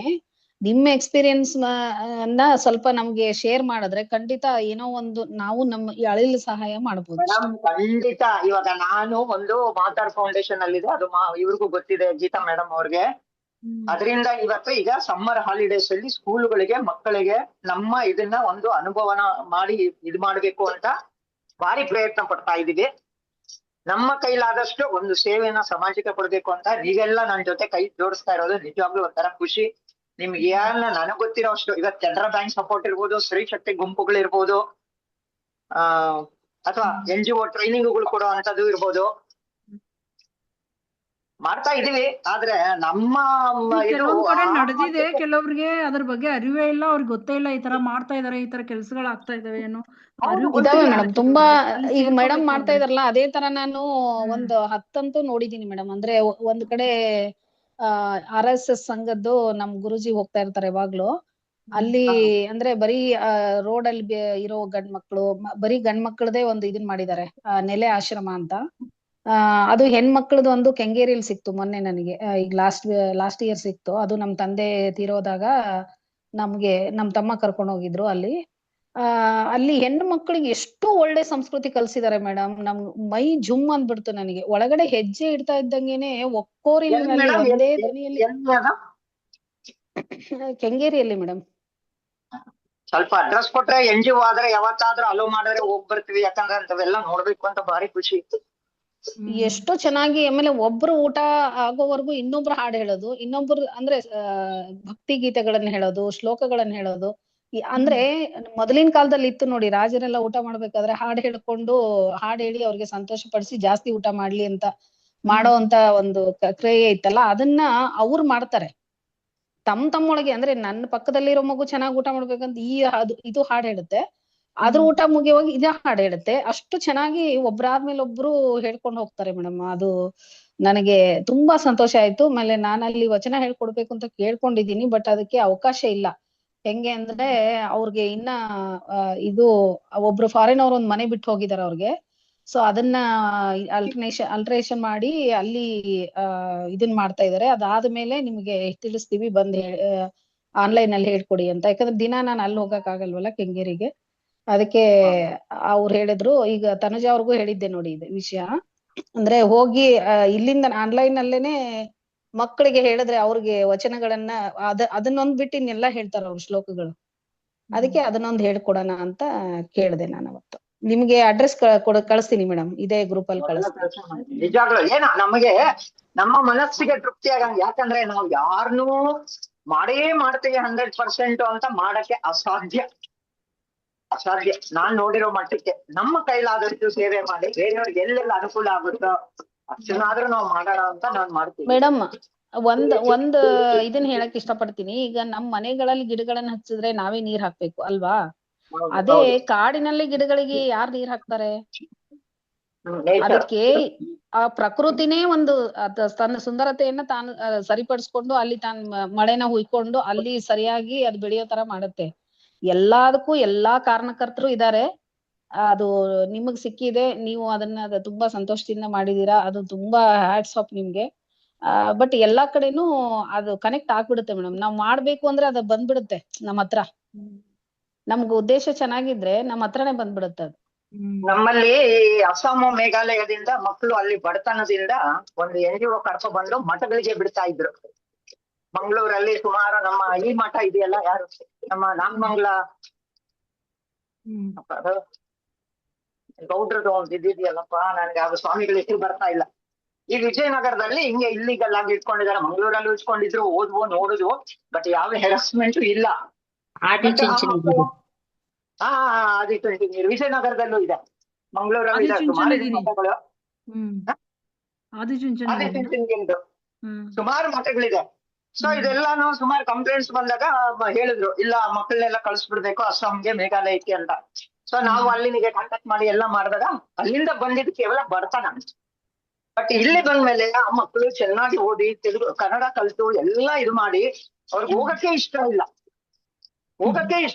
ಆದ್ರೆ ಸರ್ಕಾರ ಏನ್ ಮಾಡ್ತೋ ಆ ಸರ್ಕಾರಕ್ಕೆ ವಾಪಸ್ ಕಳಿಸ್ಲೇಬೇಕು ಅಂತ ಇದು ಮಾಡಿದ್ರು. ಒಂದ್ ಸೆಟ್ ಆಫ್ ಮಕ್ಕಳನ್ನ ಫ್ಲೈಟ್ ಮಾಡಿ ಅದನ್ನ ಮಾಡಿ ಕರ್ಕೊಂಡು ಹೋಗ್ಬಿಟ್ರು. ನೆಕ್ಸ್ಟ್ ನಾವು ಇನ್ಸ್ಪೆಕ್ಷನ್ ಹೋದಾಗ ನೋಡಿದ್ವು, ಯಾಕಂದ್ರೆ ನಾವು ಮಕ್ಕಳ ಇದ್ದ ದೃಷ್ಟಿಯಿಂದ ನಾವೇನ್ ರಿಪೋರ್ಟ್ ಕೊಡ್ತೀವೋ ಅದೇ ನಡೀತದೆ. ಆಮೇಲೆ ಸ್ವಲ್ಪ ದಿನ ನೋಡೋಣ, ಮಕ್ಳು ಈ ತರ ಭಾವನೆ ಇದೆ, ಇಮಿಡಿಯೇಟ್ ಆಗಿ ಕಳಿಸಿದ್ರೆ ಅವ್ರ ಎಮೋಷನಲ್ ಇದಾಗುತ್ತೆ, ಮತ್ತೆ ಅಲ್ಲಿನ ಪರಿಸ್ಥಿತಿಗೆ ಅವ್ರು ಅನ್ಕೊಳ್ತೀರ ಬರೀ ಬಾರ್ಡರ್ ಗಳಲ್ಲಿ ಮತ್ತೆ ಅವ್ರು ಬಾಂಗ್ಲಾ ಬಾರ್ಡರ್ ಅದು ಇದು ಇದಾದ್ರೆ ಹೆಚ್ಚು ಕಮ್ಮಿ ಆಗುತ್ತೆ. ಯಾಕಂದ್ರೆ ಜಾಸ್ತಿ ಬಾಂಗ್ಲಾ ಬಾರ್ಡರ್ ಇಂದಾನೇ ಬರೋದು ಇವತ್ತು ನಮ್ಮ ಬೆಂಗಳೂರಿಗೆ ಏನು ನಮ್ಮ ಇಲ್ಲಿಗಲ್ ಆಕ್ಟಿವಿಟೀಸ್ ನಡೀತಾ ಇದೆ ಅದಕ್ಕೆಲ್ಲ ಅಂದ್ಬಿಟ್ಟು ಸ್ವಲ್ಪ ದಿನ ನೋಡೋಣ ಅಂತ ಹೇಳಿ ರಿಪೋರ್ಟ್ ಕೊಟ್ಟು ಆ ಮಕ್ಳು ಇವತ್ತಿಗೂ ಅಂದ್ರೆ ನಾವ್ ಬಿಟ್ಟು ಆಯ್ತು ಅವಾಗ್ಲೇ 6-7 ವರ್ಷ ಆಗೋಯ್ತು. ಅಲ್ಲೇ ಉಳಿಯೋಂಗ್ ಮಾಡಿದ್ವು. ನಂತರ ಏನಾಯ್ತೋ ಗೊತ್ತಿಲ್ಲ. ಒಳ್ಳೆ ಅದ್ಭುತವಾದ ಟಾಪಿಕ್ ಇಂದ ನಾವು ಇಷ್ಟೊಂದು ಮಾತಾಡ 100% ಮ್ಯಾಮ್. ಇದೊಂದು ಹೆಲ್ದಿ ಇದು ಸಂಭಾಷಣೆ ಇತ್ತು, ತುಂಬಾ ಚೆನ್ನಾಗಿತ್ತು. ಒಳ್ಳೆ ಡಿಸ್ಕಷನ್ ಇರ್ಲಿ, ಏನಾಗಲ್ಲ. ಯಾಕಂದ್ರೆ ಕೆಲ್ಸವನ್ನು ನಮ್ಮಿಂದ ಆಗೋದೇ ದೇವರು ಬರ್ದಿದ್ದ ಅಂತಂದ್ರೆ ನಮ್ಮಿಂದನೇ ಆಗತ್ತೆ ಅಲ್ವಾ. ಅದಕ್ಕೆ ನಮ್ ಕೆಲ್ಸ ನಾವು ಮಾಡ್ತಾ ಇರೋದು, ಅದು ಎಲ್ಲಿಗೆ ಹೋಗಿ ತಲುಪುತ್ತೆ ಥಿಂಕ್ ಮಾಡೋದಿಲ್ಲ, ಮಾಡ್ತಾ ಇರೋದು ಯಾವ್ದೋ ಒಂದು ಮುಖಾಂತರ ಹಾಗೆ ಆಗುತ್ತೆ. ಫರ್ಗಿವ್ ಆದ್ರೆ ಅವರು ಕಲ್ಸಿರೋ ಲೆಸನ್ ನ ಮರಿಬೇಡ್ರಿ ಅಂತ. ಹಂಗೆ ನಾನು ಈ ಮುಂದು ಮನಸ್ಸಲ್ಲಿ ನಾನು ಇಟ್ಕೊಂಡು ಬೇರೆಯವ್ರ ಜೊತೆ ನಾನು ಮಾತಾಡುವಾಗ ಅಂತ ಬಿಸ್ನೆಸ್ ಮಾಡೋವಂತವ್ರು ಮಕ್ಳು ಯಾರು ಬಂದಿರ್ತಾರೋ ಅವ್ರನ್ನ ಮಾತಾಡುವಾಗ ತುಂಬಾ ಕೇರ್ಫುಲ್ ಆಗಿ ಮಾತಾಡೋಕ್ ಕಲ್ತೆ ನಾನು. ಅಂದ್ರೆ ಅವ್ರ ಮನಸ್ಸಿಗೆ ನೋವಾಗ್ದಿರಾ ಯಾವ ತರ ಎಕ್ಸ್ಟ್ರಾಕ್ಟ್ ಮಾಡ್ಬೇಕು ಅನ್ನೋದನ್ನ ಕಲ್ತೆ ನಾನು. ಮತ್ತೆ ಕೆಲವರು ಪೊಲೀಸರು ಅವರು ಇವರು ಎಷ್ಟು ರ್ಯಾಶ್ ಆಗಿ ಅವ್ರ ಜೊತೆ ತುಂಬಾ ಎಲ್ಲ ಮಾತಾಡ್ತಾ ಇರ್ತಾರಲ್ಲ, ಅವ್ರಿಗೂ ಹರ್ಟ್ ಆಗಿರುತ್ತೆ. ಎಷ್ಟೊಂದು ಅನುಭವಿಸಿರ್ತಾರೆ ಕೆಲವ್ರು.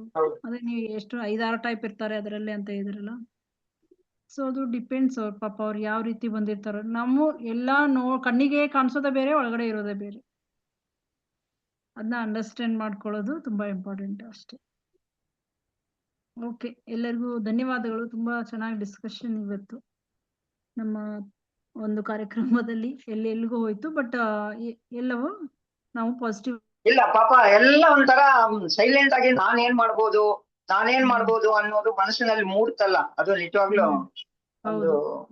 ಯಾಕಂದ್ರೆ ಒಂದು ಮನೆಯಿಂದಾನೇ ಎಲ್ಲ ಸ್ಟಾರ್ಟ್ ಆದ್ರೆ ಒಳ್ಳೇದು. ಮನೆಯಿಂದಾನೇ ಹಳ್ಳಿಯಿಂದಾನೇ ಇದು. ಸೊ ಎಲ್ಲ ಪ್ರತಿಯೊಂದು ಮನೆಯಿಂದಾನೇ ಸ್ಟಾರ್ಟ್ ಆಗ. ನಾವು ನಮ್ಮ ಮನೆಯಲ್ಲೇ ಮೊದ್ಲು ಸ್ಟಾರ್ಟ್ ಮಾಡ್ಬೇಕಷ್ಟೆ. ಅದಕ್ಕೆ ನಮ್ಮ ಕೊಲೀಗ್ಸ್ ಎಲ್ಲ ಅಂತಿದ್ರು, ಅಲ್ಲ ನೆಟ್ಟಿಗೆ ನಮ್ ಮನೇಲಿ ಮಕ್ಳಿಗೆ ಊಟ ಇಡಕ್ ಟೈಮ್ ಇಲ್ಲ ನಮ್ಗೆ, ನೆಟ್ಟಿಗೆ ಮಕ್ಕಳನ್ನ ಜೊತೆ ಆಟ ಆಡಕ್ ಟೈಮ್ ಇಲ್ಲ ನಮ್ಗೆ, ನಾವು ಬಂದು ಇಂಥ ಮಕ್ಳ ಜೊತೆ ಇಷ್ಟು ಕೆಲಸ ಮಾಡ್ತಾ ಇದೀವಿ, ಆದ್ರೆ ನಮ್ ಸ್ವಂತ ಮಕ್ಳಿಗೆ ನೆಟ್ಟಿಗೆ ಊಟ ಇಟ್ಟಿದ್ವೋ ಇಲ್ವೋ, ನೆಟ್ಟಿಗೆ ಅವ್ರನ್ನ ಆಚೆ ಕರ್ಕೊಂಡು ಹೋಗಿದ್ವೋ ಇಲ್ವೋ ಅಂತ ನಾವು ಮಾತಾಡ್ಕೊಳ್ತಾ ಇದ್ವು. ಯಾಕಂದ್ರೆ ಬೆಳಗ್ಗೆ ಎದ್ದು ಮಾಡಿಕ್ಬಿಟ್ಟು ಹೋಗ್ಬಿಟ್ರೆ ಸ್ಕೂಲ್ಗೆ ಮತ್ತೆ ಬರ್ತಾ ಇದ್ವಿ ಸಾಯಂಕಾಲ, ಅಷ್ಟು ಅನ್ಕೊಳ್ತಾ ಇದ್ವು. ಆದ್ರೂ ಏನೋ ಮಕ್ಳು ಕೆಲವರೆಲ್ಲ ಚೆನ್ನಾಗಿ ಬೆಳೆದ್ರು, ಒಳ್ಳೇದಾಯ್ತು ಎಲ್ಲಾ ಕಡೆ. ಯಾಕಂದ್ರೆ ನೀವು ಅಲ್ಲಿ ಒಳ್ಳೇದ್ ಮಾಡ್ತಾ ಇದ್ರಲ್ವಾ, ಅದು ನಿಮ್ಗೂ ಕೂಡ ಆಯ್ತದು. ಒಳ್ಳೇದ್ ಮಾಡಿದ್ನೇನೋ ನಿಮಗೂ ಕೂಡ ಬ್ಲೆಸ್ ಮಾಡ್ತು ಅಷ್ಟೇ ಅನ್ಕೊಳ್ಳಿ. ಅಂದ್ರೆ ನಮ್ಗೆ ಈ ಭಾವನೆ ಅವಾಗ ಗೊತ್ತಿರ್ಲಿಲ್ಲ. ಅಂದ್ರೆ ಈ ಯೂನಿವರ್ಸ್, ಮೆಡಿಟೇಷನ್, ಈ ಸ್ಪಿರಿಚುಯಾಲಿಟಿ ಎಲ್ಲ ನಮ್ಗೆ ಇರ್ಲಿಲ್ಲ ಅವಾಗ. ಹೌದು, ಇದು ಇನ್ನು ಹಬ್ಬಬೇಕಾಗಿದೆ ಮೇಡಮ್. ಎಲ್ಲಾ ಕಡೆ ಹಬ್ಬಬೇಕು, ಎಲ್ಲಾ ಕಡೆ ಅರ್ಥ, ಎಲ್ಲ awareness is very important. First Lakshmi ma'am, ನೀವು ಅಲ್ಲಿ ಮಾಡಿರೋ ಕೆಲಸದಿಂದನೇ ನೀವು ಒಂದು ಆಧ್ಯಾತ್ಮಿಕ ಬಂದು ತಲುಪಿದೀರಾ. ಅದು ಸುಮ್ಮನೆ ಸಿಗೋದಿಲ್ಲ. ಗುರು ಅನ್ನೋದು ಮತ್ತೆ ಒಂದು ಸತ್ಸಂಗ ಅನ್ನೋದು ಎಲ್ಲಿಂದನೋ ಸೇರಿ ಎಲ್ಲಿಂದನೋ, ಇವಾಗ ನದಿಗಳು ಹೆಂಗೆ ಸಮುದ್ರ ಸೇರ್ತಾವಲ್ಲ ಹಂಗೆ. ನಿಮಗೆ ಏನಾದರೂ ನಿಜವಾಗ್ಲೂ ಇಂಥ ಇಲಾಖೆ ಇದೆ ಅಂತ ಮಕ್ಳು ಎಲ್ಲಿದ್ದಾರೆ ನೋಡ್ಬೇಕು ಅನ್ಸಿದ್ರೆ ಖಂಡಿತ ನಿಮ್ ಹ್ಯಾಂಡ್ಸ್ ಇದೆಯಲ್ಲ, ನಿಮ್ ಹ್ಯಾಂಡ್ಸ್ ಮತ್ತೆ ಕ್ಯಾನ್ಸರ್ ಇನ್ಸ್ಟಿಟ್ಯೂಟ್ ಮಧ್ಯ ಇದೆ ನಮ್ದು ಒಳಗಡೆ. 6 ಇನ್ಸ್ಟಿಟ್ಯೂಷನ್ಸ್ ಒಂದು 16 ಎಕರೆಯಲ್ಲಿದೆ. ಬೀದಿಯಲ್ಲಿ ಸಿಕ್ಕಿರೋ, ಬೀದಿಯಲ್ಲಿ ಬಿಸಾಕಿರೋ ಮಕ್ಕಳು, ಹುಟ್ಟದ ಫುಟ್ಪಾತ್ಗಳಲ್ಲಿ ಬಿಸಾಕಿ ದೇವಸ್ಥಾನಗಳಲ್ಲಿ ಬಿಟ್ಟಿರೋ ಅಂತ ಮಕ್ಕಳು ಸಹ ನಮ್ಗೆ ಬರ್ತಾರೆ. ಅಂತ ಮಕ್ಕಳು ಅಲ್ಲಿ ನೆಲೆ ಆಶ್ರಮಕ್ಕೆ ಸೇರ್ಸಿ ಮ್ಯಾಮ್. ಹೆಣ್ಮಕ್ಳು ಒಂದ್ ಕಡೆ ಬೆಳೆಸ್ತಾ ಇದಾರೆ, ಗಂಡ್ ಮಕ್ಕಳನ್ನ ಒಂದ್ ಕಡೆ ಸರ್ಕಾರ ಇರುವಾಗ ಯೂಶುವಲ್ ಆಗಿ NGOಗಳನ್ನ ನಾವು ಇನ್ಸ್ಪೆಕ್ಷನ್ ಮಾಡಿ ಎಷ್ಟೋ ಸಾಧು ಸಂತರು ನಡೆಸ್ತಾ ಇದ್ದಿದ್ದು ಇನ್ಸ್ಟಿಟ್ಯೂಷನ್ಗಳನ್ನ ಮುಚ್ಚಿದ್ವಿ. ಅಲ್ಲಿ ಇಲ್ಲಿಗಲ್ ಆಕ್ಟಿವಿಟೀಸ್ ನಡೀತಾ ಇದೆ ಅಂತ. ಇಲ್ಲ ಅದು ಮೋದಿ ಅವ್ರದ್ದು. ಮೋದಿ ಅವರೇ ಖುದ್ದಾಗಿ RSS ಇದು ಅಂತ ಹೇಳ್ತಿಲ್ಲ, ಎಷ್ಟೋ ಕಡೆ ನಡೆದಿದೆ ಇಂಥವು. ಹೌದು ಅಂತವು ನಾನು ಹೇಳ್ತಾ ಇರೋದು. ಇನ್ಸ್ಪೆಕ್ಷನ್ ಮಾಡಿದಾಗ ಮಕ್ಕಳೆಲ್ಲ ಹೇಳ್ತಾರೆ ಅದ್ ನಿಜನಾ ಸುಳ್ಳ ಅಂತ ನೋಡ್ತೀವಿ. ಪೊಲೀಸ್ ಅಫಿಸರ್ ಮಾಡ್ತಾರೆ, ಆಮೇಲೆ ಇದಾಗಿ ತಗೊಂಡು ಆಮೇಲೆ ಕ್ಲೋಸ್ ಮಾಡ್ತಾರೆ. ಅರೆಸ್ಟ್ ಮಾಡೋ ಕಡೆ ಅರೆಸ್ಟ್ ಆಗಿದ್ದಾರೆ. ನಾನು ಯಾಕೆ ಹೇಳ್ತಿದ್ದೀನಿ ಅಂದ್ರೆ, ಇಂಥ ಮಕ್ಳು ಯಾರಾದ್ರೂ ಇದ್ರು ನಮ್ಮಲ್ಲಿ ಬರ್ತಾರೆ. ಈ ತಂದೆ ತಾಯಿ ಇಲ್ದೇ ಇರೋರು, ಒಂಟಿ ತಾಯಿ ಇರೋಂತವ್ರು, ಜೈಲಲ್ಲಿ ಇರೋಂತ ತಂದೆ ತಾಯಿ ಮಕ್ಳು, ತುಂಬಾ ಕಾಯಿಲೆಗಳಿದ್ದು ನೋಡ್ಕೊಳಕ್ ಆಗ್ತಾ ಇರೋಂತ ಮಕ್ಳು, ನಮ್ಮಲ್ಲಿ ಹೆಣ್ಮಕ್ಳು ಬರ್ತಾರೆ.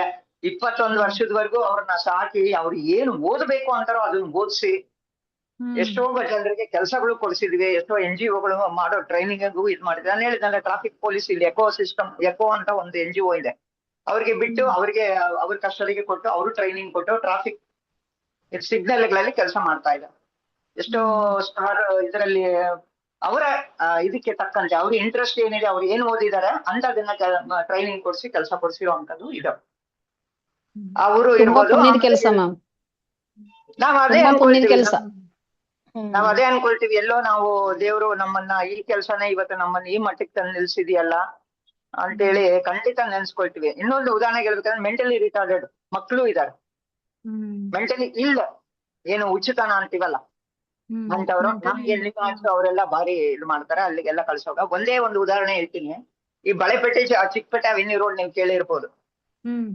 ಮತ್ತೆ ಜಯನಗರದಲ್ಲಿ ಇವತ್ತು ಆ ಮನೆ ಇದೆಯಂತೆ, ನಾನ್ ನೋಡಿಲ್ಲ. ಒಬ್ಳು ಪದ್ಮಿನಿ ಅಂತೇಳಿ, ನಾನು ಹೆಸರು ಹೇಳ್ಬಾರ್ದು ಬಟ್ ಹೇಳ್ತಾ ಇದ್ದೀನಿ, ತುಂಬಾ ಚೆನ್ನಾಗಿದ್ಲು, ಫೇರ್ ಆಗಿ ಬ್ರಾಹ್ಮಣರ ಹುಡುಗಿ. ಅವಳು ಎಷ್ಟು ಒಳ್ಳೆ ಸಂಗೀತ ಹೇಳೋಳು ಅಂದ್ರೆ, ನಾನು ಹೋಗಿ ಆಫೀಸ್ ರೂಮ್ಗೆ ಕೂತ್ಕೊಂಡಾಗ ಅವ್ರು ಬರೋರು, ಅಮ್ಮ ಅಮ್ಮ, ನಮ್ಮನ್ನೆಲ್ಲ ಅಮ್ಮ ಅಮ್ಮ ಅಂತಾನೆ ಕರೆಯೋದು ಅವ್ರನ್ನ. ಅವರ ರಿಲೇಟಿವ್ಸ್ ಫಾರಿನ್ ಅಲ್ಲಿ ಇದ್ದಾರೆ. ಜಯನಗರ 4th ಬ್ಲಾಕ್ ಅಲ್ಲೋ ಎಲ್ಲೋ ಆ ಕಾಲದ ಬಂಗ್ಲೆನ ಇವತ್ತಿಗೂ ನೋಡ್ಕೊಳ್ಳೋ ಒಬ್ಬ ಸೆಕ್ಯೂರಿಟಿ ಇದ್ದಾನೆ. ಈಸ್ ಎ ಮೆಂಟಲಿ ಇಲ್. ಆವಾಗ ಹುಚ್ಚು ಅಂದ್ರೆ ಮನೆಗೆ ಸೇರ್ಸಲ್ಲ, ಜೊತೆಲಿ ಇಟ್ಕೊಂಡ್ರೆ ಯಾರು ಏನಂತಾರೋ ಅಂದ್ಬಿಟ್ಟು ಇದನ್ನು ಅಂತ ಜನ.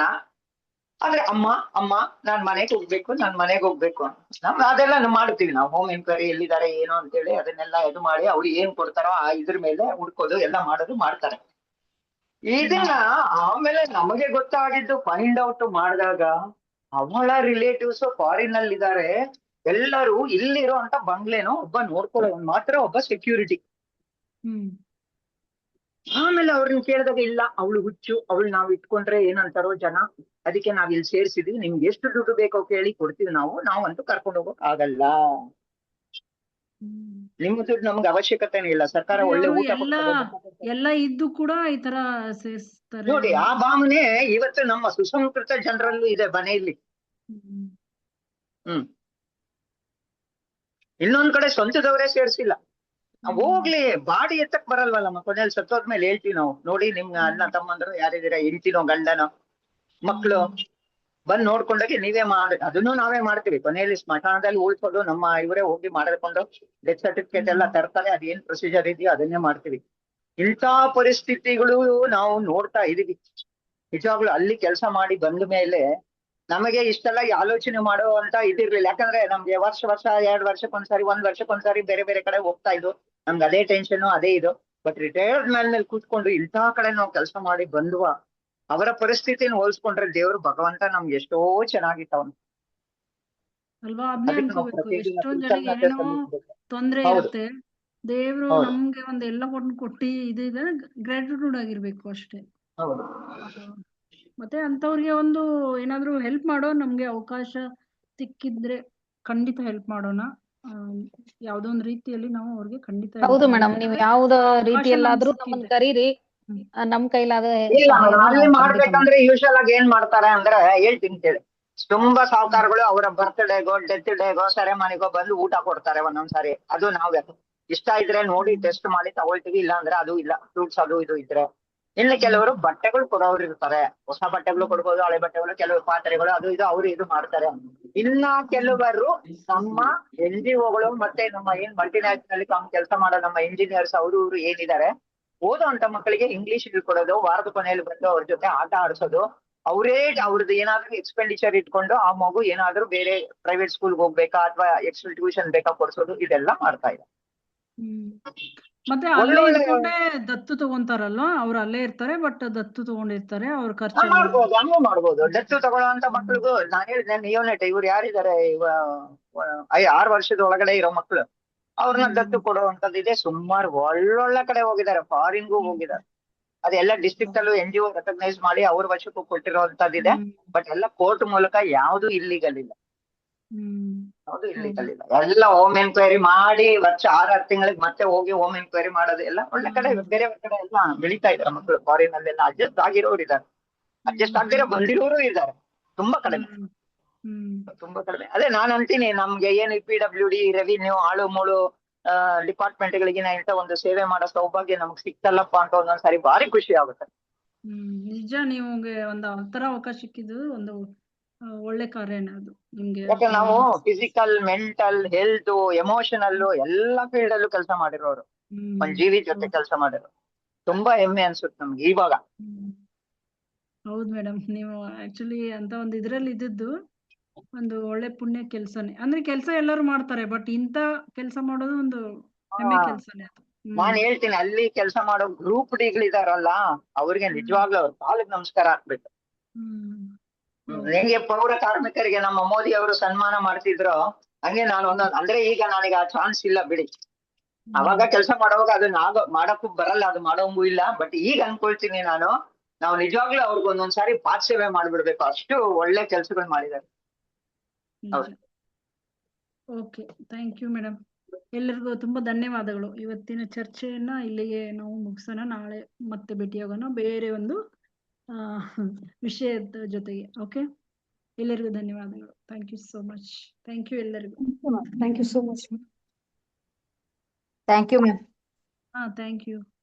Thank you madam. ಇಷ್ಟೊತ್ತು ಎಲ್ಲರೂ ಒಂಥರ ಎನ್ಕರೇಜ್ ಮಾಡಿ ನನ್ನ ವಿಷಯ ಕೇಳಿದ್ರಿ. ಯಾಕಂದ್ರೆ ಡಿಸ್ಕಷನ್, ಲಾಂಗ್ ಡಿಸ್ಕಷನ್ ಆಯ್ತು, ಬಟ್ ಯಾಕಂದ್ರೆ ಬೇರೆಯವ್ರಿಗೂ ಒಂದು ಮಾಡೋ ಆಸೆ ಇರ್ತದೆ, ಗೊತ್ತಿರಲ್ಲ, ಯಾರಾದ್ರೂ ಹಿಂಗ್ ಮಾಡೋರಿದ್ರು ಮಾಡ್ಬಹುದು ಅಂತ.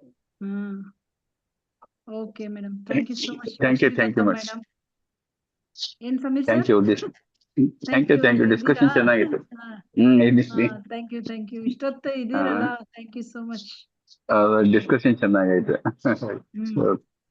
Okay, thank you. Okay, thank you. Bye.